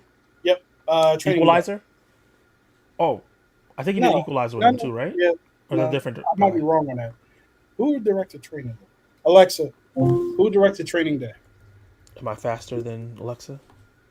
Antoine Fuqua directed the movie Training Anton Day. Fuqua. Anton Fuqua. Yeah, and he's the one that did Equalizer. So yeah. He did both. Thank you. Look, T is faster than both Alexa and me. So yeah, I agree with Screen Zen. I think they should bring back the '80s style movies, remake some of these old ones, but also give us some new ones. Yeah.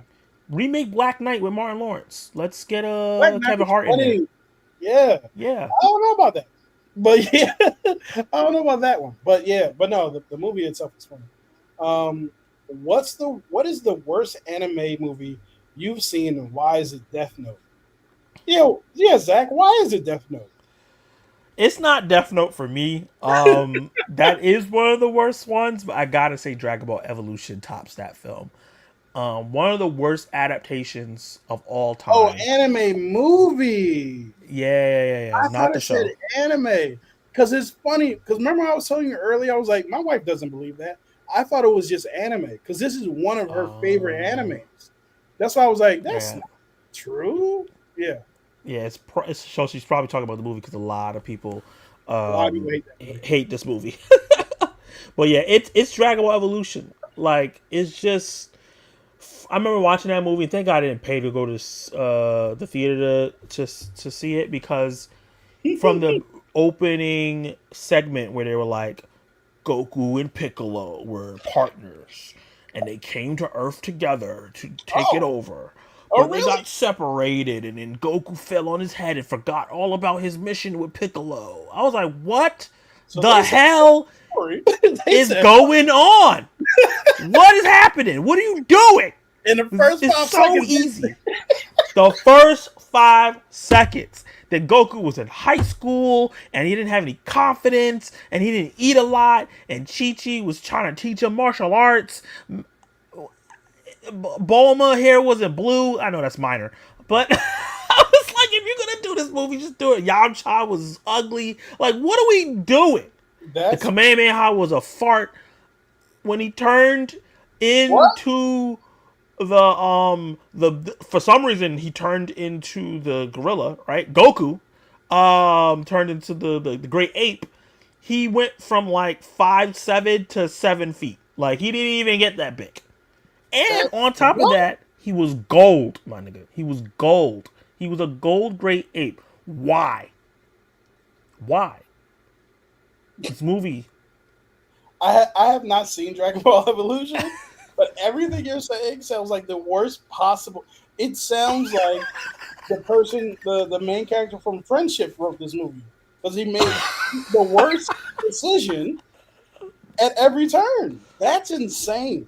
That is People talk about like the Avatar movie and how bad. No, Avatar movie looks like a great movie compared to what they did in terms of like adaptation. I still hold to the fact that if this movie just was not called a Dragon Ball movie, if you would have just called this The North Star Follows or something else and name everybody different, the movie would have been fine. It would have been like, this is okay. This is a solid 3, maybe 2.5 film. But when you add the Dragon Ball name and you just start doing everything wrong that you possibly could do wrong, what, you don't need to fix Dragon Ball. You don't need to change the story. It's a simple ass story. Just do it right. Yeah, sorry. I didn't think I was gonna go on this long ass rant about Dragon Ball Evolution, but whoo, like Dave Show said, oh God, Dragon Ball Evolution. Did Kenny freeze? Oh, yo, how did you stay still? No, I was reading something over here. I was like, all right, nigga. But I have not seen any of the anime adaptation movies, because none of them look good. so I just haven't watched any of it. But like, so I'm trying to think if I've seen any like animated like animated movies from animes, and I from like animes that I've seen before. I can't really think of any that I didn't like. That are bad, yeah.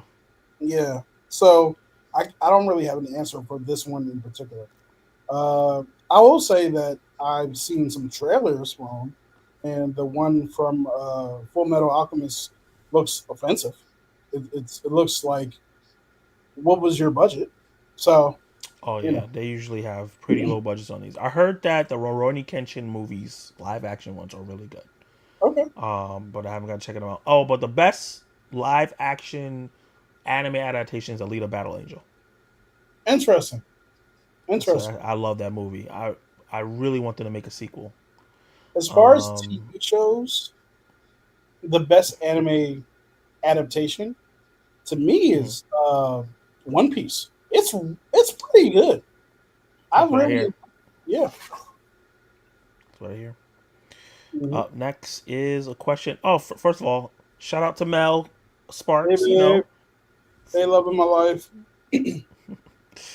Final Destination is better horror franchise than Halloween and Friday the 13th. Now this is a take. Tell me how you feel about it. I'm scared, number one, because of the comment we just got.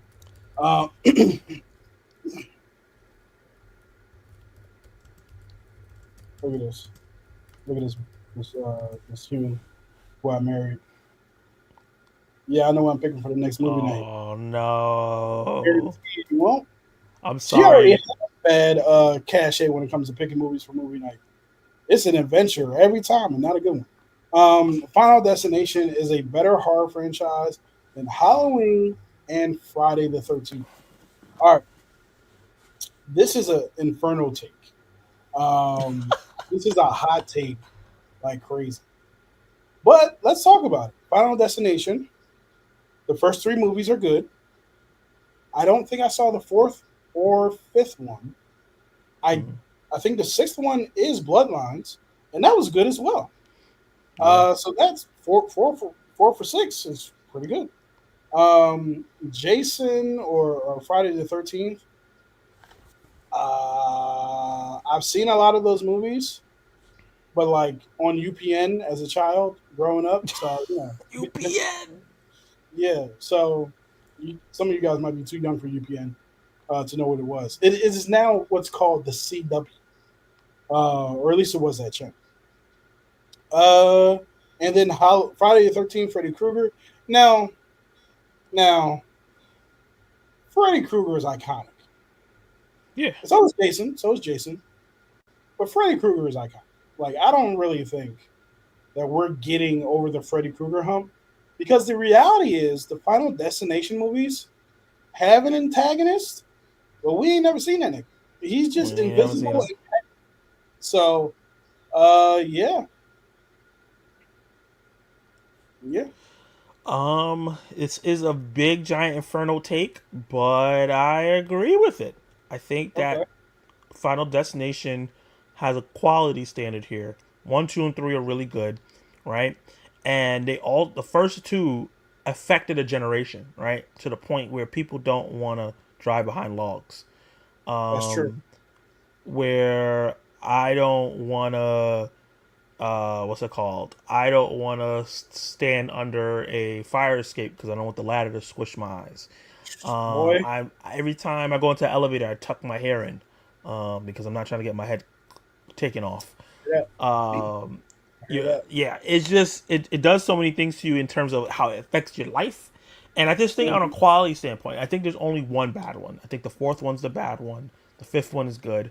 So one, two, three, five, and six are all good to great. For me, there's so many Halloween movies, Mhm. and only maybe two of them are good, which is like the first one, and then the soft reboot, which is called Halloween as well. The other ones can be fun but not great movies, and they have some bad movies in there. And then when you come to Friday the 13th with Jason, he has a lot of bad movies in there, right? Mm. So like I the like first Jason. one is a classic, huh? I like Jason X when he went to the future. I like Jason X too, but it's not a good movie. It's not. He froze the girl with the cryo freeze, and she shattered on the floor. I remember that. Is that the one where he wrapped in the tent and then slammed him? Yep, in the virtual reality That thing, he killed him. that shit was crazy. Yeah. I might take that back. It is a good movie, but uh, but I think if Final Destination, because I don't think Final Destination has as many movies as these two. I think if No. Final Destination gets a seventh film and is also great or good, I think we can definitively say that it's a Yeah. better franchise than those two. Yeah.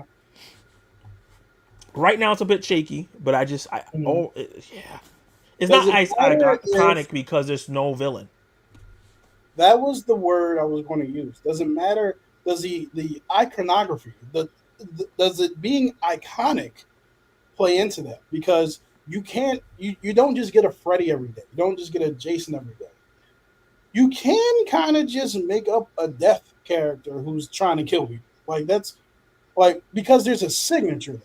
Like Yeah, death's signature in Final Destination is being petty, right?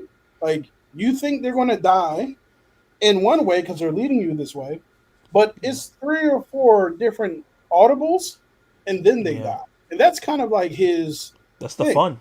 Yeah, I will say this though: the credit for Final Destination would be a villain who you never see and who never speaks. You completely understand everything that they're doing and why they're doing it.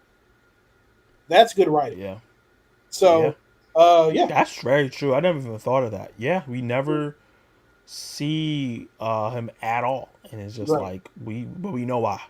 yeah, Everybody has a good concept of what death is as an right. entity, you know. Hmm. So that's a good question.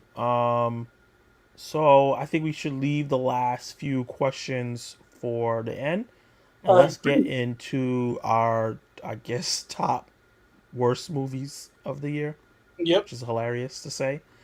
Uh, Hmm. and we both have the same number five. Yeah. Uh, Electric I State. kind of feel conflicted by having this here, right? Because I agree. people were shitting on this movie Hard. like crazy. Yeah. And I ended up watching it with very low expectations, and I was like, "Oh, this is fine. It's not as bad as people are saying." But then I also have it in my bottom five, right? Right. And I think mostly because there's nothing outstanding about this film other than the VFX.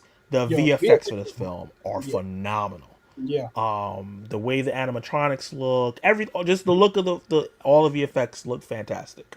But Millie Bobby Brown is not great than a great performance. I've seen her do better in a Netflix film before this, the Dragon one. She was great in that. This one's not so great. Chris Pine is kind of doing a Star Lord light. Even Carl Esposito is like phoning it in. Like he Yeah. is not trying at He all. does not want to be there. He does not want to be there. I think this like is Coleman Domingo in the movie too, and he's not really doing much. I think he was like in the Is beginning he as in a the movie? robot face. It's just a lot of nothing. You know, it's not no big like deep story about AI and how we're supposed to get along with them. It seems like they're going for that, but it doesn't really nail it. I think Yeah. Megan does a way better job at that. Hmm. The action scene at the end could have been way cooler. It feels like it's gonna go big, but it doesn't feel that big. It feels like Um, they tried to do a Avengers Endgame situation. mm, Did my phone just what just happened? I think so. Yeah, your screen just went blurry. And yeah, I just thought that the film was okay. I thought it was a Yeah. really okay film. It looked really great. It had likable actors. I got what the story was going for, but it's not something I'm ever gonna watch again, especially since it feels long too. Sorry. Okay, you're Um, you're you're not blurry no more. Talk about Electric State. okay. I know I'm frozen. but okay. Yeah. Um, so yeah, I what's happening? Ditto everything that you said. Ditto to everything you said. Like the visual effects is good. So here's what's happened. So here's what I'll say. I was never bored, No, I wasn't but either. I was never like entertained. If that makes any sense, it was kind of Mhm. like this, you know. Yeah, I mean, so I feel like a lot of it was, like you said, the visual effects was good. The visual effects was good, and that's really it. That's really it. There's nothing remarkable about this film, but it's also not close to the worst movie I've seen this year, which is No. interesting because it's kind of like it's at number five, but mostly because, you know what I mean? Like Yeah. there's no real rhyme or reason to it, you know. It's just it's And I just an also don't movie. care how much money they spent on it. That has nothing to do with it. You know what I mean? Yeah. That That was like isn't. a big conversation around the movie Yeah, instead of actually like what was going on in the movie. It's just like, yeah, yeah, they spent $300 on a lot of stuff. I don't care. yeah. Ain't got nothing to do with it. But Yeah. yeah, so that's electric stuff. Um. So my number four, I talked about already, is Love Hurts. Yep, Yeah. So we talked about you can that. go to your number So we'll four. skip that for now. Presence has the worst ghost I've ever seen in my entire life, or not seen. This ghost is so inconsistent that I was literally yelling at my screen, like, "Yo, you just prevented SA 2 minutes ago, and now you're allowing it. What's happening? You just saw this boy get roofied, but you stopped the other kid from getting roofied. What's happening?" And then all that just for the tackle out the window. And I was just like, yo, if you don't get out of my, like, there wasn't 45 other options to stopping that kid. You got a whole room and you went out the window? All right, nigga. So this movie just, it frustrated me to no end. I think it's, I think I said in my review, like, I like when directors and creative teams experiment with ideas, but it doesn't always work out. That's not to say you Yeah. shouldn't have tried. They definitely should have tried, and they did try. So the concept itself can be improved on. You just have to have a better story around it. You know what I mean? And this story was just asinine, in my opinion. But that's just me. Yeah, I liked Presence a lot more than you did. It's nowhere near my bottom 10 or anything like that. It's kind of more in the middle of the pack of the Mm, film, and that's more because of the pacing of the movie. It moves kind of slow, it was, yeah. which can be kind of frustrating. But I like the idea of the ghost following around this family, exposing their darker secrets and the drama, and how it led to everything that happens at the end. And why their parents were gone, and why this Mhm. strange person was able to do this to the girl, and everything that happened to the brother. So I like the premise. I like the story behind it. I just feel like the pacing of the movie could have been better. Yeah, I totally agree with that. I was going to say one of the. Oh yeah, the following around. If you're going to do the follow around ghost thing, please give personal space. Like you don't have to be. What's my mom saying? Oh, y'all were talking about divorce. With your texting dad, like it was. He was all up in his face. I'm like, what are we doing? You Why just died. not? I know you didn't lose your home training that fast. Yeah, I'm a ghost. I don't got no home to be trained in. nah, I can't. Yeah, if I'm a ghost, I'm gonna have some couth. Anyway, Some couth. Speaking of not having any couth, oh my god, number threes, Den of Den of Thieves, Thieves 2 Vendetta, Pantera, whatever the hell that means. whatever that Um, was. That where they. yeah, this was rough.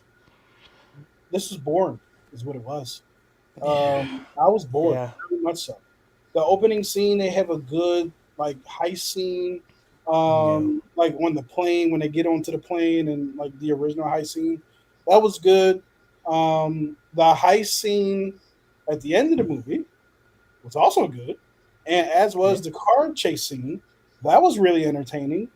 But Yeah. between all that, boring as hell. Like the movie's basically two good scenes, and that's it. And it's a Yeah. long ass movie, It's a long ass movie. isn't it? Like 2.5 hours. I'm about to look it up because they had no business Yeah. greenlighting the third one too. That's what killed me. Oh I was like, my gosh. what are you talking about? To Third do one. what? To talk to who? It was 2 hours and 10 minutes, but it felt Okay, like 2 hours and 40. gotcha. Yeah.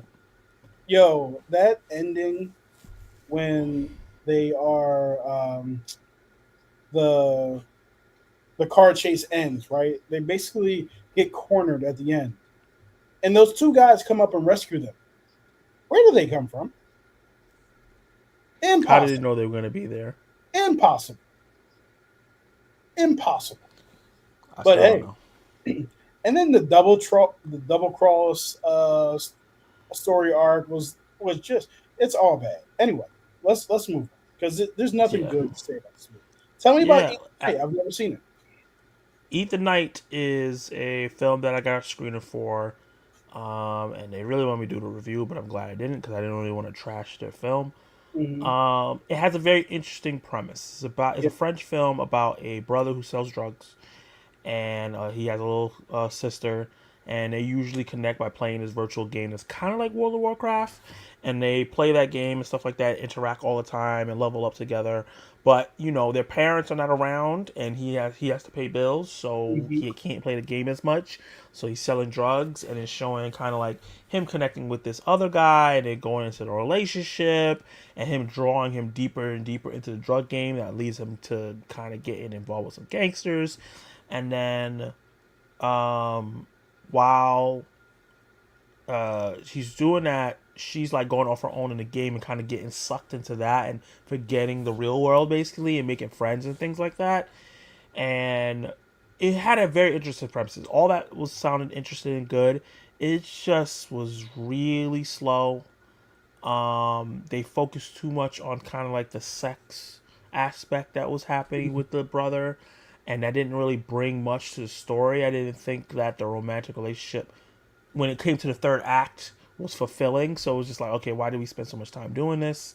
And it just was really, really dour and slow, despite the interesting premise. The performances were good. The look of it was like a neon gritty kind of look. When they were in the game, that was cool because they built the game for the ground up just for this movie, which Oh, I thought cool. was dope. Um, and the premise of like you being thrown into a game because something's going on in your life was really cool. But yeah, I just didn't find all aspects of the movie very interesting. Gotcha. Okay, that makes sense. Fight or Flight was I think I called 28 years later a drug induced acid trip. Fight or Flight is that, but times 50. Like this movie is absolutely insane. There's some good fight scenes in it for sure, but the movie surrounding it is just painful to watch. Like I had no like at a certain point I just lost complete interest in what the character was talking about, what they were doing.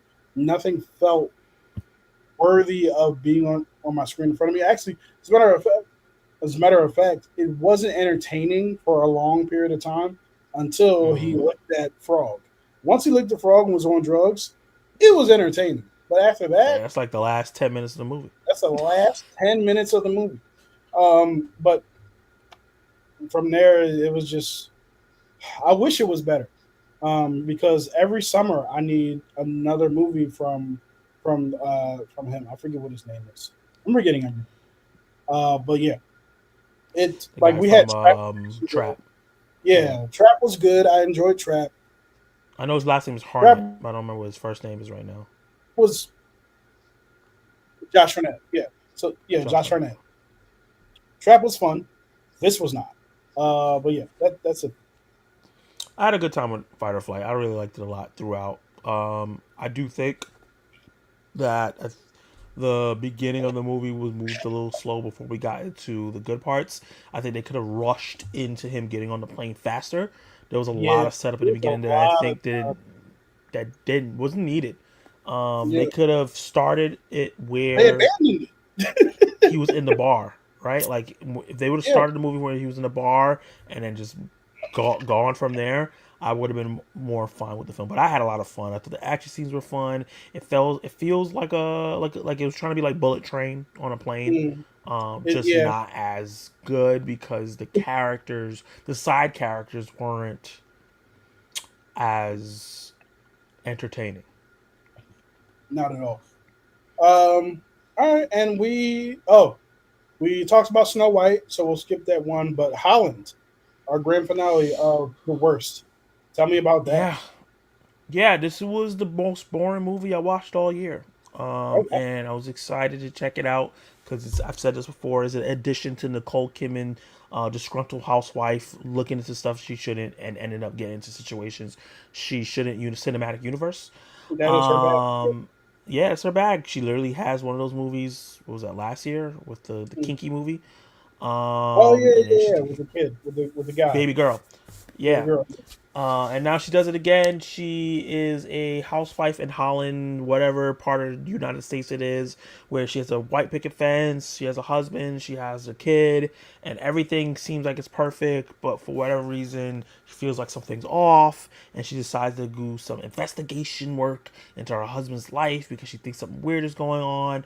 And at first, she thinks he's just cheating, but he's actually doing something worse than that. But then, as she's doing that, her co-worker, who's in love with her, starts helping her. And the part where I knew this movie was taking a turn for the worse, the guy who's her co-worker is the guy from The Werewolf by Night, who's a Spanish gentleman. And there's like a racist aspect that happens in the middle of the movie Oh, while they're about to sleep with each other, where they mhm. literally throw a can of beans and call him a beaner, which was insane to me. And then it's never addressed again in the movie.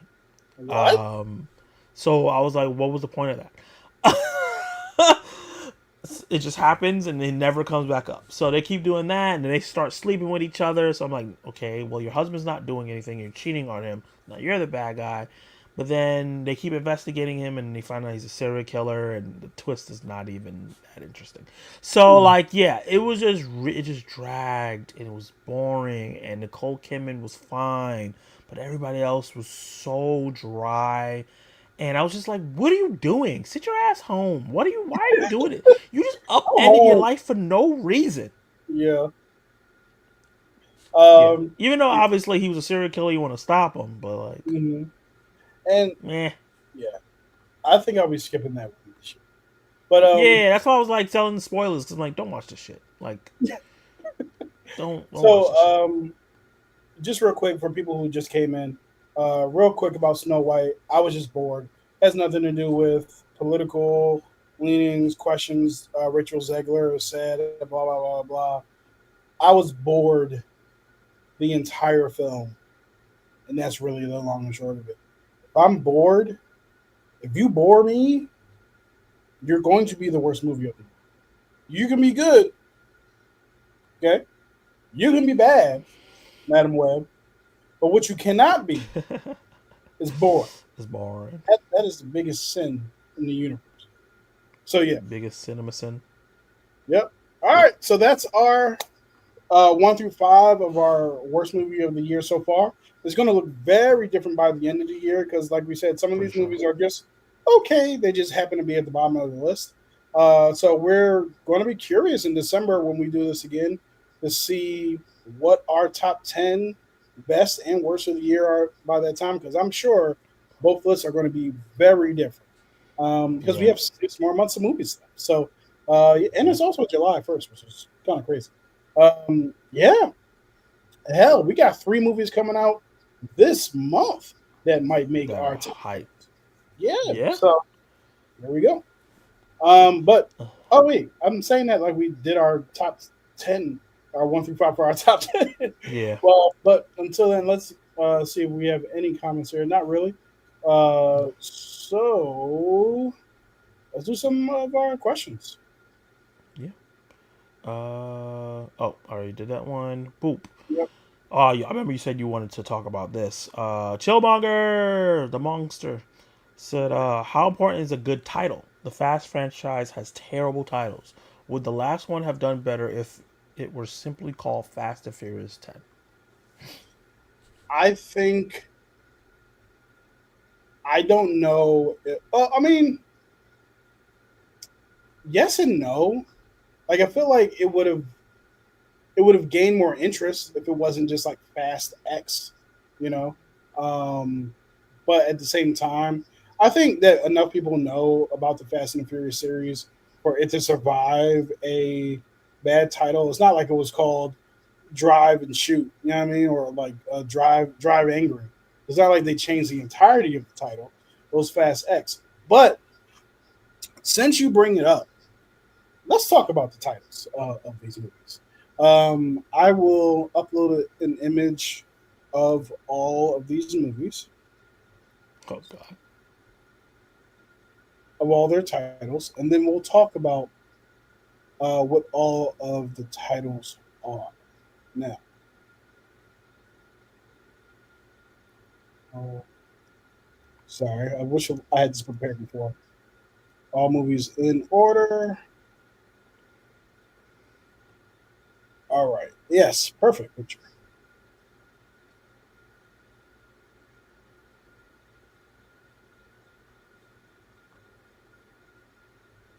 Got it. 1 second. About to have it. Come on, come through. Come All right, so this on should be good down. enough.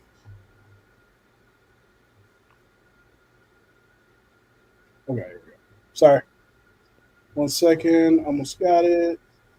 Screenshotting it right now so we don't have to do a riffle raff. The riffle raff, Not the riffle raff. Riffle raff is not the crazy. riffle raff. So I guess while Uh, you're doing that, I'll answer. I think a good title is very, very important. If your title of your movie sounds stupid or too plain, people are not going to be interested in it. When it comes to Fast X, I don't think the title deterred people. I think the word of mouth did. And yeah, the movie was really janky, even though I liked it. So that's why people didn't go watch it. yeah, so let's talk about naming conventions. The Yeah. Fast and the Furious. Yeah. Too Fast, Too Furious. The Yep. Fast Yep. and the Furious Tokyo Drift. Yeah. Fast and Furious. Fast Yeah. 5. Fast and Furious 6. Furious 7. The Fate of the Furious, which, if I recall, was actually spelled F8. The Fate of the Furious. F9. The Fast Saga. That was Fast wild. X. None of these titles are consistent. None of them. It's crazy. Like the fact that the fourth one is they just took the thes off of it. It was like the Fast and the Furious. What are we gonna call the fourth one because we're coming back? Fast and Furious. Hmm? We're That not the shit's Fast crazy. and Furious. Now we're just Fast and Furious. And furious. And now we're the Fast. Now we're Fast 5. Like I feel like the most egregious one is Fate of the Furious because there's not a number in there. Like it's No. yeah, it's like it's absolutely Well, no, because Furious 7, and this is the fate of those Furious 7. no. I mean, I get that, but all right. So don't try to make sense of this because this is ridiculous. It makes sense. Don't you talk about my Fast and Furious negatively, okay? I This is the love Star this. Wars of a modern generation. See, the funniest thing about this too, Better than Lord of the that Rings. the movies. Whoa, Captain Planet, you might want to take that back. They will come at you.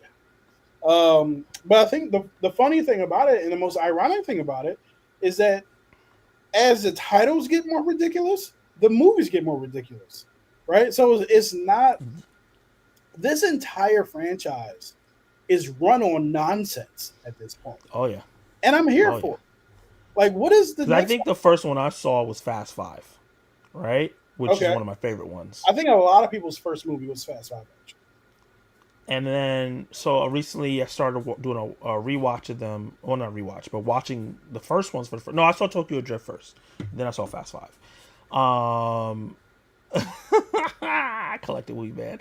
And then Fast and Furious. I went to watch Fast and Furious, and I was like, how the hell did we get from the Fast and the Furious to Fast X? This progression makes no sense. They were regular people doing regular carjackings and racing. They were stealing DVD players. Yeah, and then in Fast X, they're like superheroes. He picked up a car. He picked up a car with one arm. In Fast, I think it's Fast 8. He's fighting it's Fast 8. In Fast 8, he's fighting against Jason Statham on top of a roof. And he says, the streets always win. He stomps those. Oh, no. That wasn't 8 because I didn't see 8. And I think that's 7. Because isn't that when Dwayne Johnson joins? No, that he joins in 5. 5? So I think it's either 6 or 7 he does that. That's when they drove a bank vault through the street with two cars. That shit was crazy. That was crazy. And that's when I knew, oh, we just in a different level now. We something else. It got so crazy that people thought that this franchise was going to cross over with Transformers. That's how crazy this got. Matter of fact, they started taking things that we were saying as jokes and making them real. When everybody was like, yeah, man, they're going to go to space at some point, and them niggas went to space. Yeah. With a duct tape car. And I was like, you know what? Yo, listen. They were in Antarctica. And The Rock got out of his Jeep as he was driving it because a missile from a submarine was shot and aimed at one of the cars. And it stopped all of its momentum and was sliding on the ice next to his car. So he gets out of the car, puts his hand on the missile, and pushes it into an enemy. Okay? Yeah. All right? He got out of his car and said, hey, Tyrese, take the wheel. Push the missile. And we forgot about the spin-off, Hobbs and Shaw. And Shaw, which was actually really fun. I actually really enjoyed that. Is that called Fast and Furious Hobbs and Shaw or just Hobbs and Shaw? I think it's like Hobbs and Shaw, Fast and Furious story or something like that. It's Fast and Furious presents Hobbs and Shaw. Oh. now they presenting stuff. That's hilarious. Then wasn't one of them where like he drove off a cliff and a little line helped him swing across the rocks? That was the 9th one. Yeah. Yeah, that's totally unrealistic. Pushing a missile away with your hand, that's totally unbelievable. That's just some superhero crap there. They're superheroes. They are superheroes at this point. Yeah. I don't understand your confusion. That's totally believable. Yo, remember when I think it was Fast 9 when Dominic Toretto, aka Vin Diesel, was fighting his brother, John Cena. I think that's the most ridiculous thing of this franchise. Making us They believe don't that look they're brothers. anything alike. No. But that his biological brother, John Cena. And John Cena was the bad guy. And they were fighting with cars with magnets in them. They were pulling other cars towards them. And at one point, a car pulled by a magnet is coming straight for Vin Diesel, and he stops it with his hands. This is what we talking about. Yep. So, but I wouldn't trade it for the world. I want Fast 20. You know what I'm saying? we only get one more because the box office is falling off. Yeah, unfortunately, I want to fund Vin Diesel's fever dreams for the rest of his life.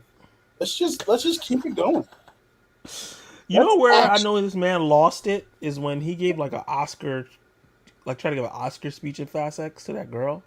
There's like a scene where he's in an apartment with her and he's doing like this whole deep speech. And I was like, bro, you really think this shit is Oscar worthy? You need to stop. Yeah. because they slow down the Okay. Yeah. music, they make it dramatic. And he was talking. What else was he talking about? He was talking about family, right? Yeah. And what he could do for his family. I think the craziest thing is I think it's Fast Seven with Cypress or whatever her name is. Hmm. The main bad guy, the main villain. Charlie Actually, Theron. yeah, Charlize Theron kills Dom's baby mom. Just straight up kills her, and he teams with her the next movie. Yeah, I know we have some problems with each other. He killed your son's mother. That's not Letty's child. That's crazy. Obviously, you guys Obviously, don't take yeah, family seriously. that's crazy. Look, it's similar to Dragon Ball Z, right? Yeah, Goku befriends people who killed his friends. Is like Vegeta. sure. Oh Vegeta yeah, killed a lot of people. John Cena turned face in the last one. Yeah, He had and a whole. watch Jason Momoa turn face in the next one. He sure is. Also, not for nothing, Jason Momoa was awesome in the last one. He Oh was yeah, part of the movie. he he was great. I loved him Yeah, in that movie. because you remember, right? They drove down a dam as it was exploding. Oh my god, that shit was insane. That was crazy. And he still lost. Okay, let's get to our last two hot takes or questions. Okay. I said I would forgive Charlie Theron for almost anything. I agree with you. I would too. My African queen. I didn't just say that. Lord of the Rings is so much more believable than the Fast and Furious series. I don't know No. Magnets are real. Missiles are real. Cars are real. Real. Detectives are real. International super spies are probably real. Uh, um, Family is real. family is real for sure. I have a family. We all have families. Yeah. Yeah. Except the So orphans. Sorry bank about the vaults are orphans. real. You Yeah. know, and these International days, villains. international villains. Yeah, and these days, since everything on the internet is in question, physics is in question. So we got all of it. You know what I mean? Space is He's real. like They went to elves space. and orcs. Excuse me. Yeah. Giant magnets. Brothers who look nothing alike. It happens. The part about person trying to preserve and try to do good for the world and make sure the world isn't destroyed, that part's believable. They do that in Fast and Furious. Every Yeah, movie. all the time. From 5. Yeah. Because they weren't trying to save the world until Fast Five. Matter of fact, they weren't trying to save the world until Fast Six. Oh, Fast Six, when Dom is on top of the tank and is Oh my on the god. bridge, and he drives the tank into the side of the bridge and flips off one side of the bridge, catches Letty mid-air, and lands on the car, and they're both perfectly healthy. I love that scene. That's I love that's that my favorite scene. scene of the entire series. That's the same movie where they drove the car through the tallest building in India and then like landed somewhere else. Yeah, And that's didn't break, it didn't also explode. that's also the same movie as the longest airplane runway in history.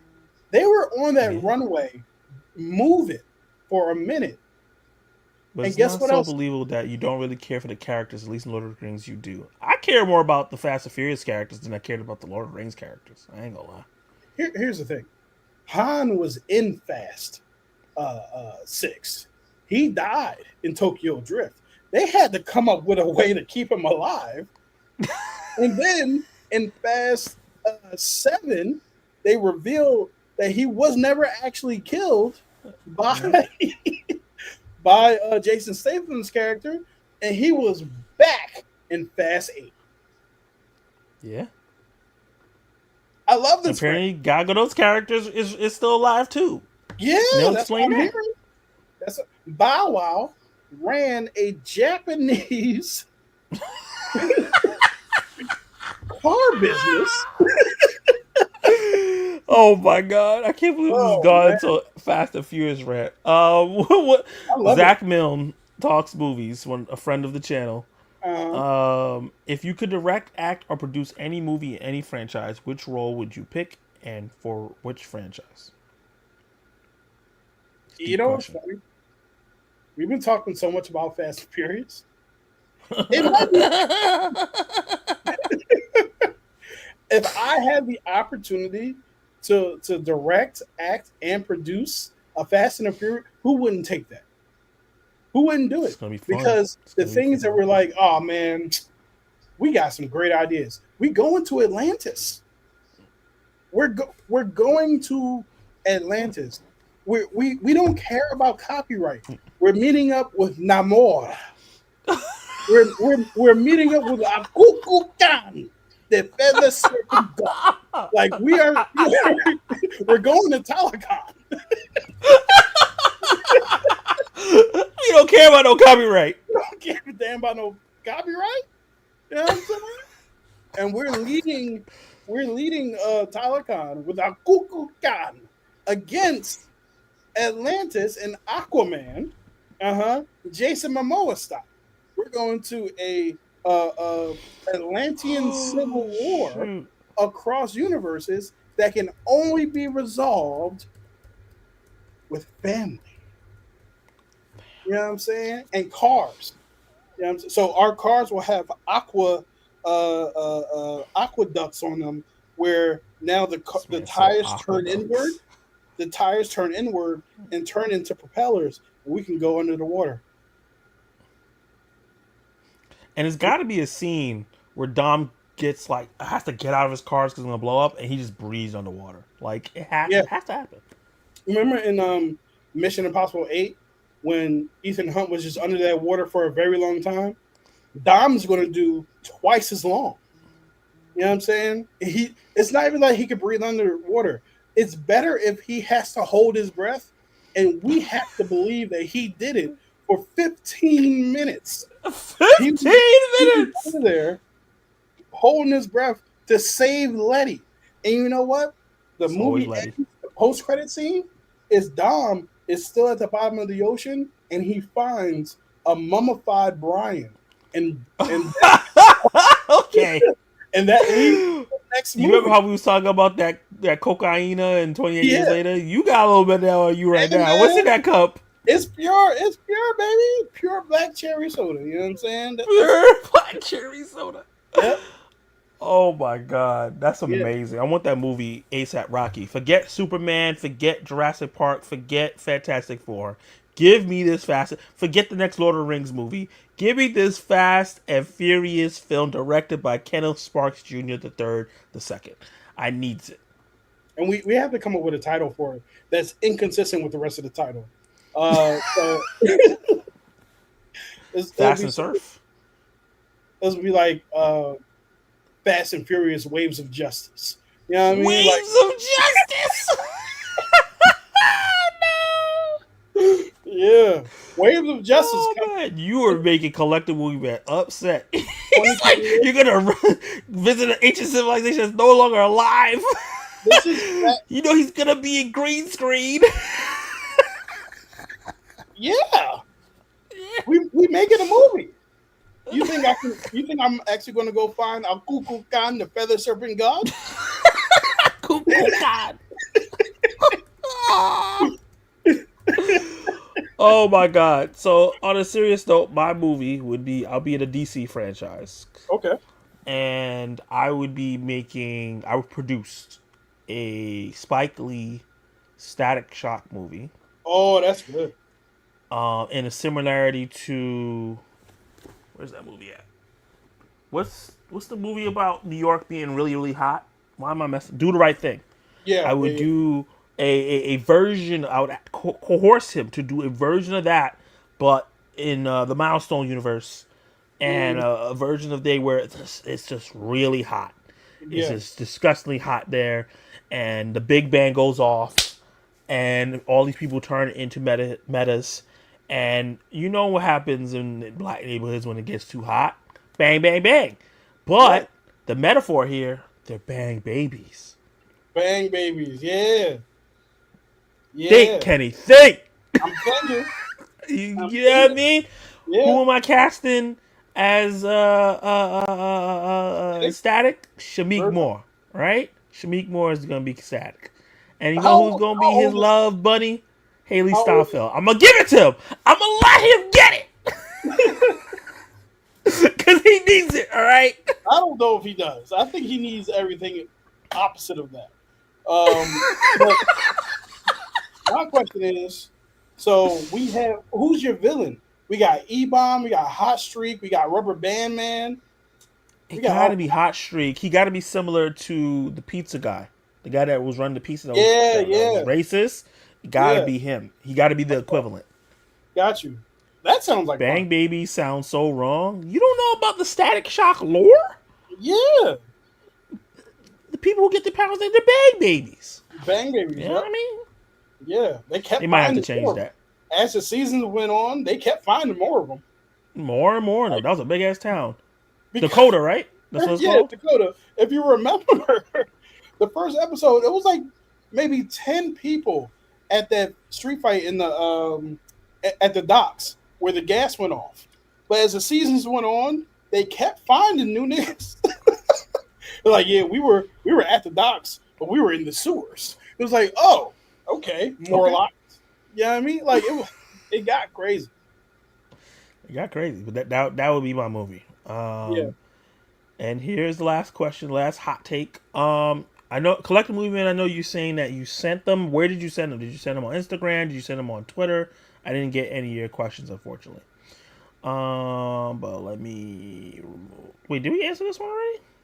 Yeah, we did. Did we show? Yeah, we did. Okay, so actually, this was the last one. Okay, let's do our top 10 movies of the year. Can you upload it, please? Oh yes. I'm always doing what I'm supposed to be. Instagram. Oh, The Feta Serpent. Let's see here. Like I said, I'm always doing what I'm supposed to be doing. So it's 1 through 5 of our best, right? yeah. Okay. You say And you here said it's on Instagram. I didn't get it, my guy. I didn't we get it. go. All right. These are our top There we 5 go. movies of the year. Collective Movie Man, you mentioned one of these movies. That is in our top 5. So we already talked about Bring Her Back. We already talked about Friendship. So we are going to skip those for now. So let's start with Woman in the Yard. Zach. Yes. Woman in the Yard. For me, one of the best Blumhouse movies that's come out in a long time. Well directed, beautiful cinematography, haunting score, a great performance by, oh my god, why am I forgetting her name right now? Gosh, her name is. Woman in She the has a really cool Yard. name too. Yes, she does. Her name is Daniel Deadweiler, who I Yep. like in everything I've seen her in. Yeah. She was great in The Piano Lesson. She was great, award worthy until. Yep. She was great in The Harder They Fall, where she played a boy who Oh was yeah, not she a was awesome. boy. Yeah. She was great in Carry On as a cop. Like she has a movie Mhm. coming out soon called 40 Acres. I want to go check out. Okay. I think that's coming out this Friday actually. You know what? People keep talking about that. I still haven't seen the trailer for it. I need to check it out. Yeah. So she's great in this movie as well. It's about a woman with a checkered past, taking care of her kids. She's hurt because after a car accident that killed her husband and hurt her. She's suffering from that, from the PTSD, from being hurt, and the grief of losing her husband. Her son is trying to take care of the family. Her daughter's not really quite understanding what's going on. And amongst all this chaos, which is already regular chaos, it would have been an interesting movie on its own. A Yeah. mysterious woman shows up in the yard in a black veil, and they don't know why. They live in, and what makes it crazy, it's not like they live in a city. It's not like they live in a gated community. They live in like a big ass rural area where like the Mhm. next house is miles away. So where did you come from? You know? Yeah. Yeah. And the way the movie continues to progress, where we start unveiling why this mysterious woman is here and how it tackles grief a little bit, but in a different way, and mental health in a little different way. and the way the shadow monster attacks and kind of represents things that's going on with the family, I thought was very, very interesting. But what really made the movie for me, it took it above like a stereotypical horror film, is the last like 10 to 15 minutes, right? And it's Yeah. actually the most controversial aspect of the film, because this is where the way you interpret how it ended will ruin the movie for you or make you go, whoa, right? Yeah. And I noticed a lot of people interpreted the movie in a way that I don't think it was supposed to be interpreted. And I think a lot of people thought this movie was saying it was Pro. okay to commit, to unalive yourself. Mhm. And I don't think that's what the movie was going for. I think it was kind of just showcasing to everyone what happens to someone when they have thoughts like that and why they commit these acts. Not Yeah. saying it's okay, but showcasing what they're going through in the moment, but in a supernatural way. Yeah. This. And go ahead. You gonna No. say? Good. Yeah, and yeah, just the conversations that they had, like, oh yeah, they're gonna be okay without me and things like that, and the way they signified that at the end what was really going on with her, I thought it was really clever. It's a hard watch. If you are someone that suffers from mental illness in that aspect, to that drastic, it might be too hard to watch. So I can see why some people might not like seeing that brought out, especially if you lost someone like that, it can Yeah. be really hard to watch. But I thought it was a really prolific movie in the way it was done. And I love when movies, and you know this, we talk about this all the time, when movies put us in the shoes of people that we just never had that experience. Like, I've never had that experience. I don't hopefully never have to go through that mental anguish. But just to showcase, like, the things that they make me thinking about, I think is really dope. Yeah. So yeah, this was a movie I saw. I didn't enjoy it as much as you did, but hearing you talk about it, I gained bigger respect for it, because I don't think I understood the ending of the movie either. Because once they Mm-hmm. get to the attic, I'm like, what is happening right now? Like, legitimately, I was confused about everything that was happening. But Yeah. speaking to the point I wanted to speak to was, and this may be, it's not this. I don't. I don't even want to qualify it. I'll just say what I'm saying. What you're saying about how people interpreted the end about being pro unaliving yourself, just because Yeah. they showcased someone not overcoming that, Yeah. is akin to what people say about the Bible in a sense, where it's like, oh, there was murder in the Bible, that means we can murder. That's not what it said. Like that, Yeah. it's just because the story is in the book doesn't mean it's Yeah. pro that. It's talking about the event that happened in that story. It's not saying because Yeah. this event happened in that story that means you can go out and do that. And I think like Yeah. a lot of times things get misinterpreted as, if you're telling this story and these things happen, that means that you're for that thing happening, Yeah. which is completely different than if you actually just said, "Hey, I'm for this happening," right? So, yeah, so To I piggyback understand. off that point is like when So, people like American Psycho or like You on Netflix, people right, think like all these I agree. writers are promoting serial killers. Like, no, No, they're showcasing these terrible people, but doesn't mean that they're like, yeah, I'm pro serial killer. Like, yeah, that doesn't make any sense. like the interesting thing is the lead actor of You. I think he plays the character Joe. Yeah, Um, Ed he's Bagley. spoken many a time about this is not a good person. Like this is not a No, good character. You should not want to be like this character. I I played this. hate him. He I hates don't Joe. like him. Right? Yeah, exactly. So like it's strange. So I'll just come out and say it. It's very strange how much people excuse if someone's attractive. You know what I mean? So Mm. And I think that's the big part of You. I think that's the book. I think that was like a big part of it, is the fact that Joe got away with a lot of stuff. I gotta watch yeah, the last season. I haven't Thank watched you for reminding me. past the first 3 episodes. So Gotcha. It's a great show. yeah, But I think is the fact that he is attractive, and that's why a lot of people, and it happens in real life. Was it Ted Bundy? yep. People were big fans of it, even though they know for a fact that he did kill people. They still were outside, with signs Remember, and wanted to have remember a sex couple with of him, years all ago? that stuff, Yeah, just because he was attractive. And we see it in real life. Chris Brown is a terrible person. hmm They still sell out his tours. Yep. R. Kelly got out of jail. What happened? There was biddies out there waiting for him with Waiting for signs signs. Yeah. after he did some terrible Parents things. waiting Parents. for him with their children. That's right. There's people right now who are pro Diddy. You know what I mean? Like it's. It Remember a couple of years happens. ago it was Prison Bay because the mugshot was attractive. It was like, Yeah. yo, what are we doing out here? Yeah. But yeah, anyway, off that, Woman in the Yard is your number four. My number four is Companion, which I still think I've seen it twice. I actually rewatched it recently. It's a phenomenal film. It's a really Good good film. movie. It's the first. What is that? Dennis, not Dennis Quaid. Jack Jack Quaid. Jack Quaid movie of the year out of his two. I think he has a third one coming out actually, and he's on a Yeah. roll.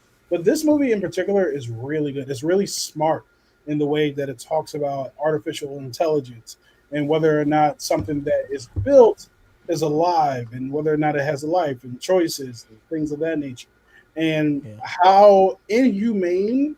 So man, I was having this conversation with my wife, and we were talking about um, one of the events that happens in the movie that kind of spurs all of the events of the film is the companion actually kills somebody, right?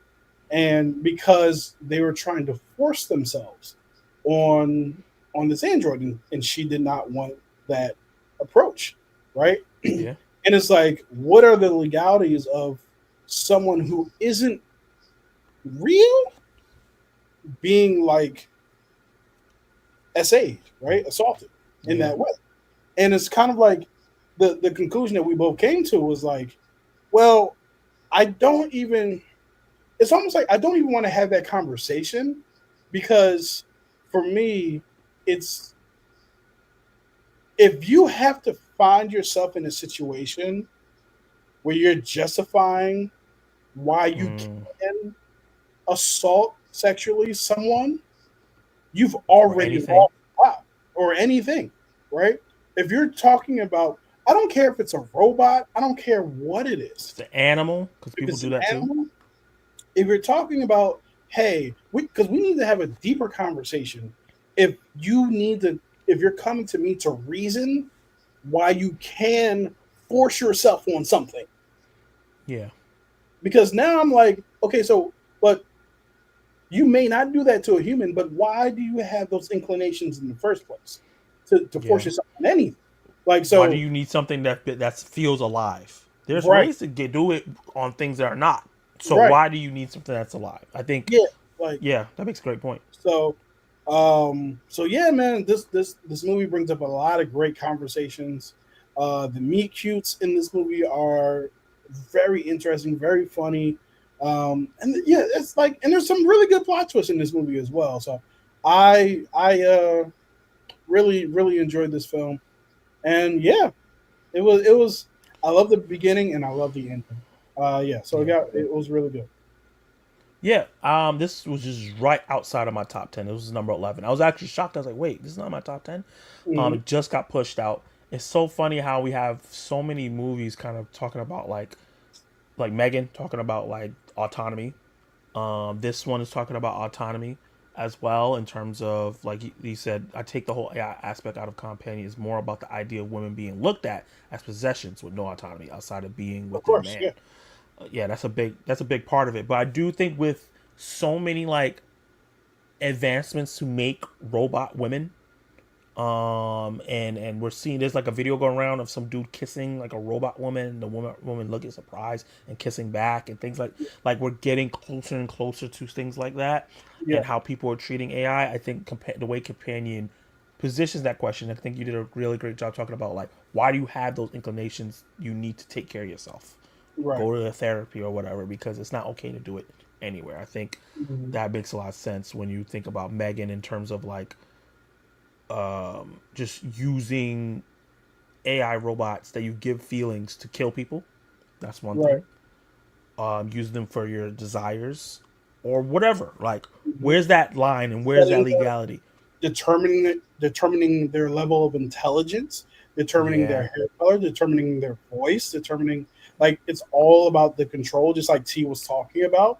and like Yeah. this is how you can fit into my life. You know what I mean? Yeah. And like even the idea of I'm jailbreaking her so that she can do what I need her to do. You know what I mean? Like Yeah. it's But a even like Mickey really good 17 movie. has that conundrum too, because like the whole part of like the guy cloned himself and then the clone Yeah, committed a murder. Now, is that a real person? right.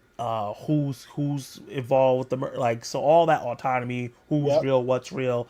I think all three of those movies really tackle those really Even well. even the conversations between quote unquote well-meaning people in Mickey 17. Uh, Hmm. Naomi Aki and the other love interest in the movie I like Mickey. Yeah, were like, "Hey, I'll take him, and you can take him." They're dividing up these people without even considering their choice of whether or not they wanted to be divided like that.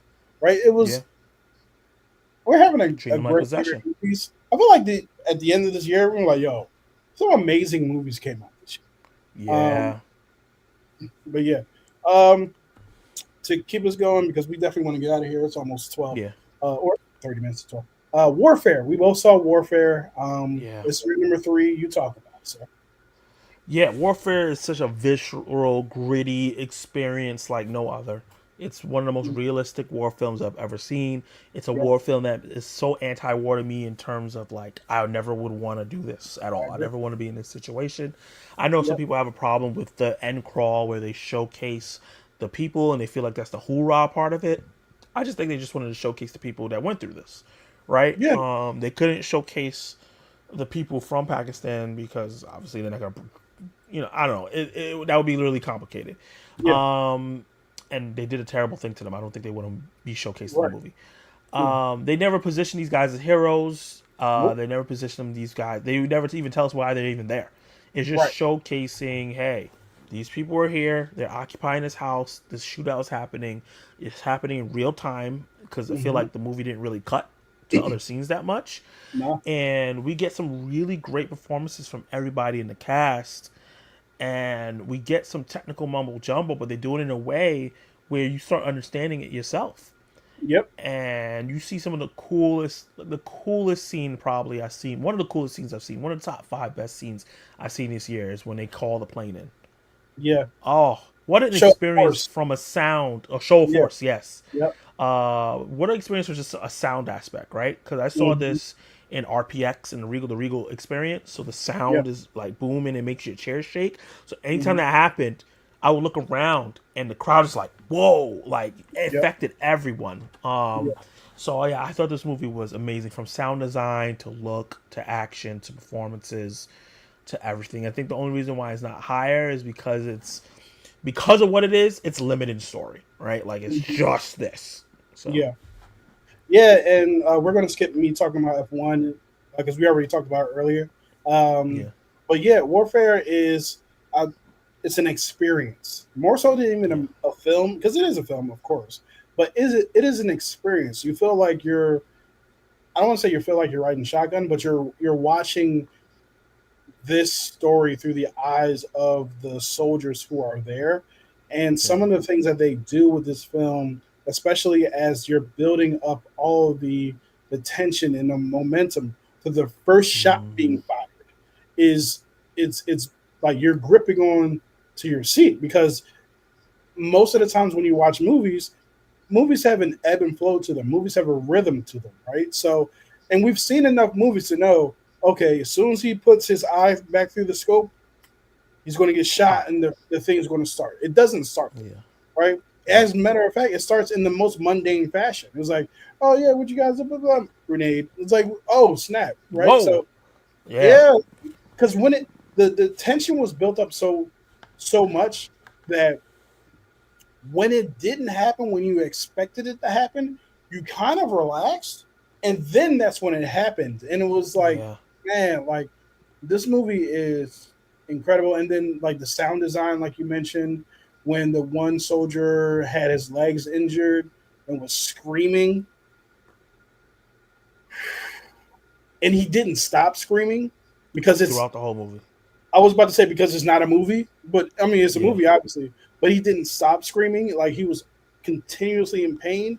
But the one of Yeah. the coolest things about this movie is you have a second unit of soldiers come in, and you have this one guy who's like rah rah, about hey yeah, let's go, yeah, rah, rah. And then the moment that an order is given or a piece of terminology is said, he snaps right into focus because Yeah. he's a trained soldier. He may be like he have this bubbly personality, one, but as soon as like, yo, get it together, like, and also when Will Poulter's character has to tap out, he's like, Yeah. like in other movies, he would That would never pull happen. himself together and rise up above his panic attack. He never does. It's like No. you need to take over, and somebody else takes over, and that's it. Like you don't get this heroic like overcome No. because these are real people. These are real humans who went through this thing, and In I a love dire that. situation. Yeah, because it felt I was scared most of Yeah. the film. And it's like one of those movies, and this is a trivial comparison, but it's like when I saw the first time I saw, gosh, what is A Quiet Place, right? Hmm. It's like I'm enjoying this film and this experience, but I really can't wait for the credits to roll so I can let go of this Mm. chair, so I can get out because I Yeah. feel held hostage because you never know when a noise is going to happen, and that's exactly the same feeling that you get from this movie. It's like, yo, like I remember talking to friends like this movie isn't fun, but it's very good, right? Like Yeah. fun would be a weird way to describe warfare, right? Yeah. Literally If and you figuratively. think this is fun, something wrong with Yeah, you. yeah. I can't. I want to watch Warfare again, man. I don't want to be put through that again. It's a phenomenal film that I probably won't watch again for 5 to 10 years, A little, right? So a little while. Yeah. yeah. So Warfare is good. Yeah. My number 2 is Sinners. Sinners. The phenomenon of the year. Mm-hmm. One of the phenomenons of the year. I think Minecraft would probably be down into that too. Yeah.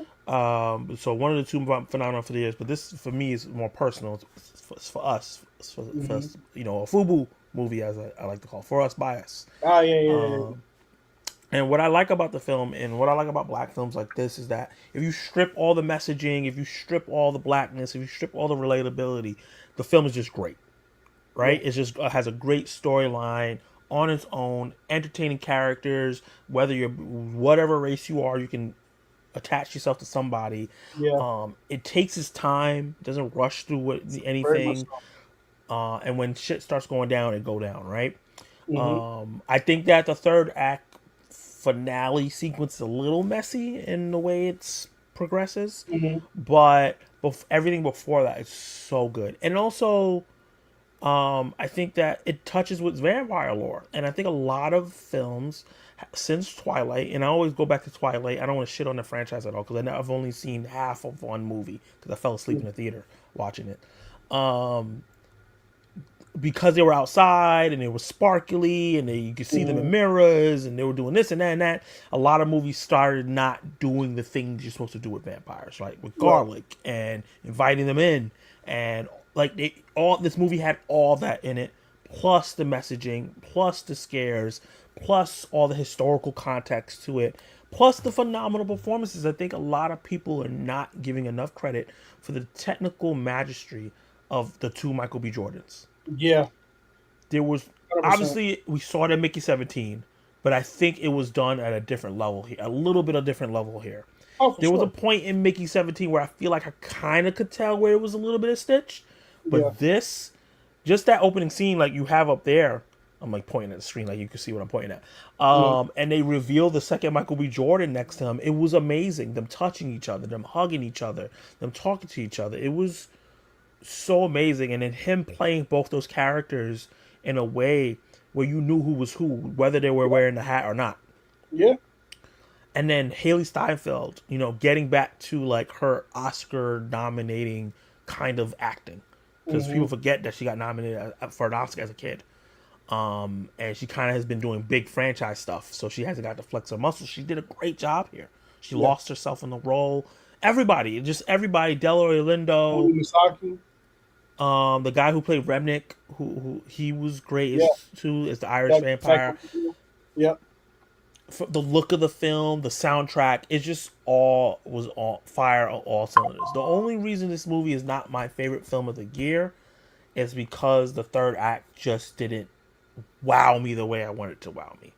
Mm. If the third act, that final sequences was as gory and as crazy and as big as I wanted it to be, or I thought it was going heading to, this would have easily been my number one movie there. But I don't see it moving from the number two spot at all. Yeah. In a very similar fashion, I don't see Sinners moving from the number one spot. I almost hope that it does move from the number one spot because that means I would have seen one of the greatest movies of all time, right? So because this Yeah. movie is one of the best movies I've ever seen, right? So I absolutely echo everything you said. I do feel differently about the third act. I thought the third act was done well. I thought um, the movie, the testament of this movie is the fact that it's great before the vampire shows up, right? The vampires could just not show up. I would just love to follow all of these characters. Delroy Yeah. Lindo's character, Wumi Masaku's character, all of them have such great gravitas. Even like you talked about the two Michael B. Jordans in this movie. I love the fact that the movie is so well written and his performance is so good that we are actually not talking about Michael B. Jordan 1 and Michael B. Jordan 2. Now we're talking about Smoke and Stack. Stack would Stack. do because Stack was acting crazy. Blah blah blah. Yeah. Smoke was over here. Blah blah blah blah blah. And we have detailed understanding of these twins played by the same person, and understanding what they would do, how they would act, how they would talk. Which one is more reckless? Which one is more reserved? Which one like Bruno, it's my dog. Which one? Like we have such a deep understanding of two characters who look exactly alike, and then you have all of the conversation about the respect that Ryan Coogler had of other people's culture while highlighting his culture. Yeah. Like we Yeah. talk about the Asian characters, when we talk about Jack O'Connell and the Irish vampires and how respectful he was, even as having Jack O'Connell's Remick as the antagonist. It was never like mean spirited. It was he No. gave Remick such a, a deep and a deep backstory that we understood where Remick was coming from, right? The fact Yeah. that we all understood that Remick was just trying to reconnect with his people. You know what I'm saying? Because Sammy had And we the can all relate to that.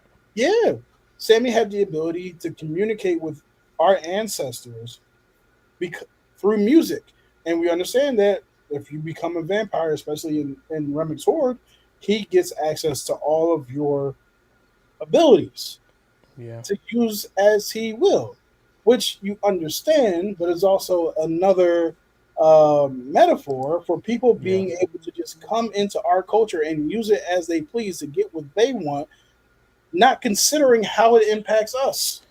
Exactly. Look at what we talking about. Yeah. You know what I mean? And Deep then stuff. how could we talk about this movie and not talk about the scene where we get to see all those cultures come together? Ah, yeah. Oh my God. It's one of the greatest scenes I've ever Number one seen. scene of the year. For sure. But like this movie's great. So if there's a movie that comes along this year that is better than I'm speaking for myself, I'm not talking about you.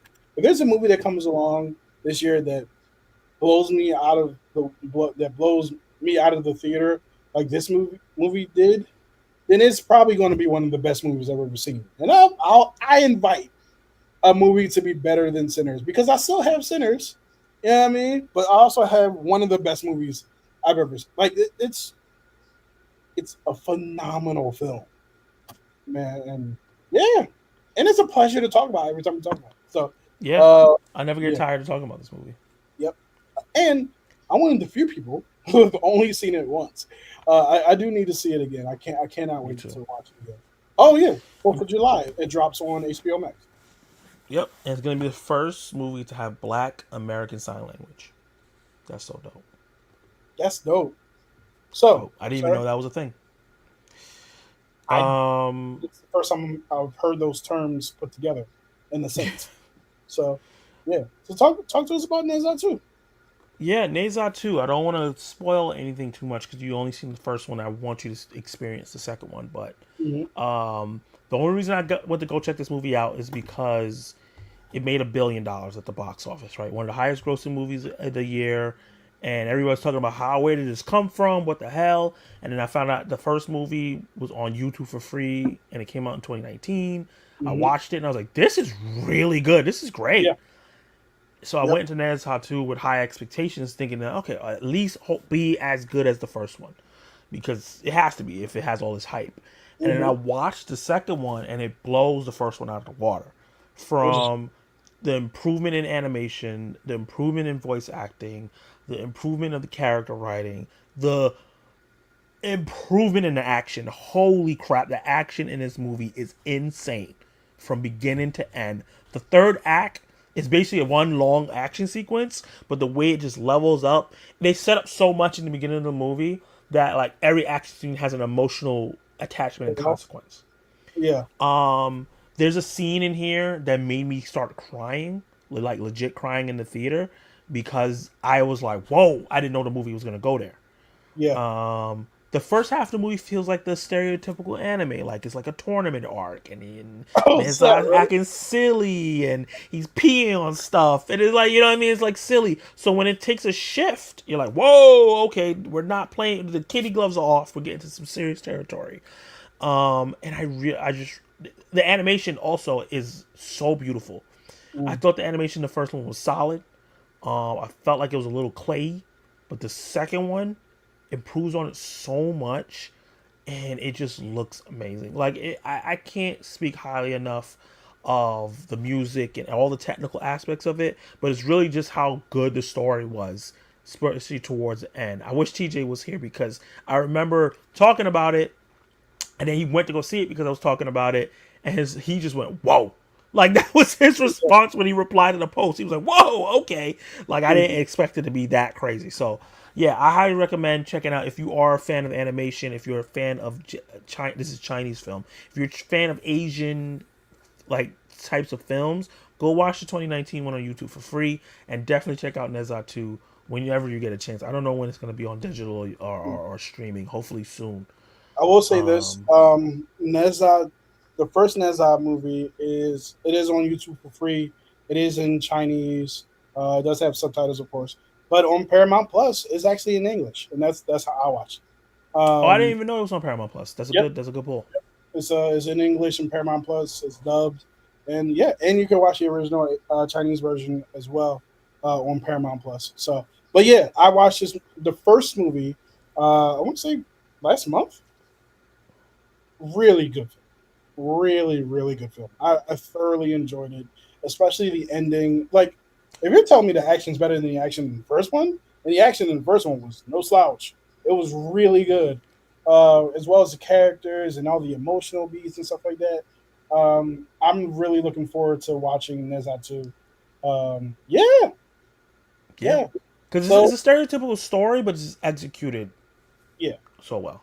Well, you know my philosophy. Doesn't matter if it's predictable. It just matters if it's executed well. You know what I Yeah, mean? Yeah. So, yeah. ladies and gentlemen, boys and girls, children and adults of all ages, this has been our top 10 and best and worst movies of 2025. Dot, dot, dot, So far, so far.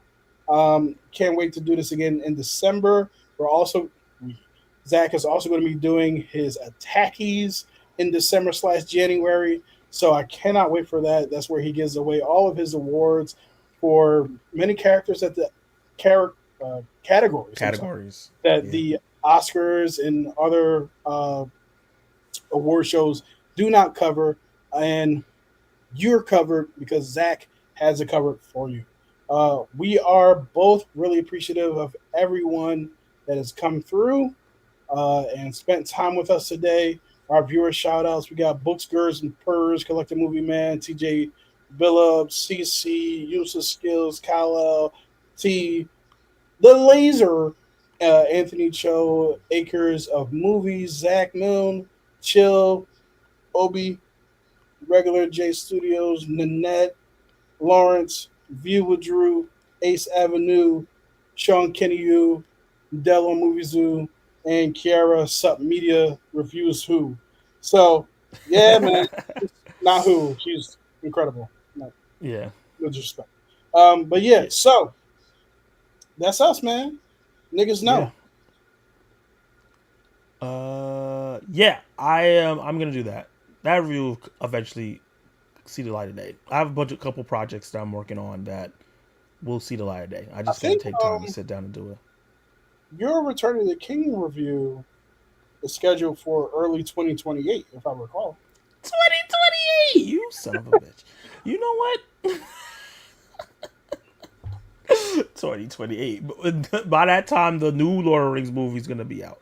That's true. That's You're funny gonna as put hell. out a review for that before you put out a review That's for a Return of return the kick. That is hilarious. But yeah, guys, this was really fun. Another longer than expected show, but I appreciate everyone that was in the chat Yeah. and chatting with us.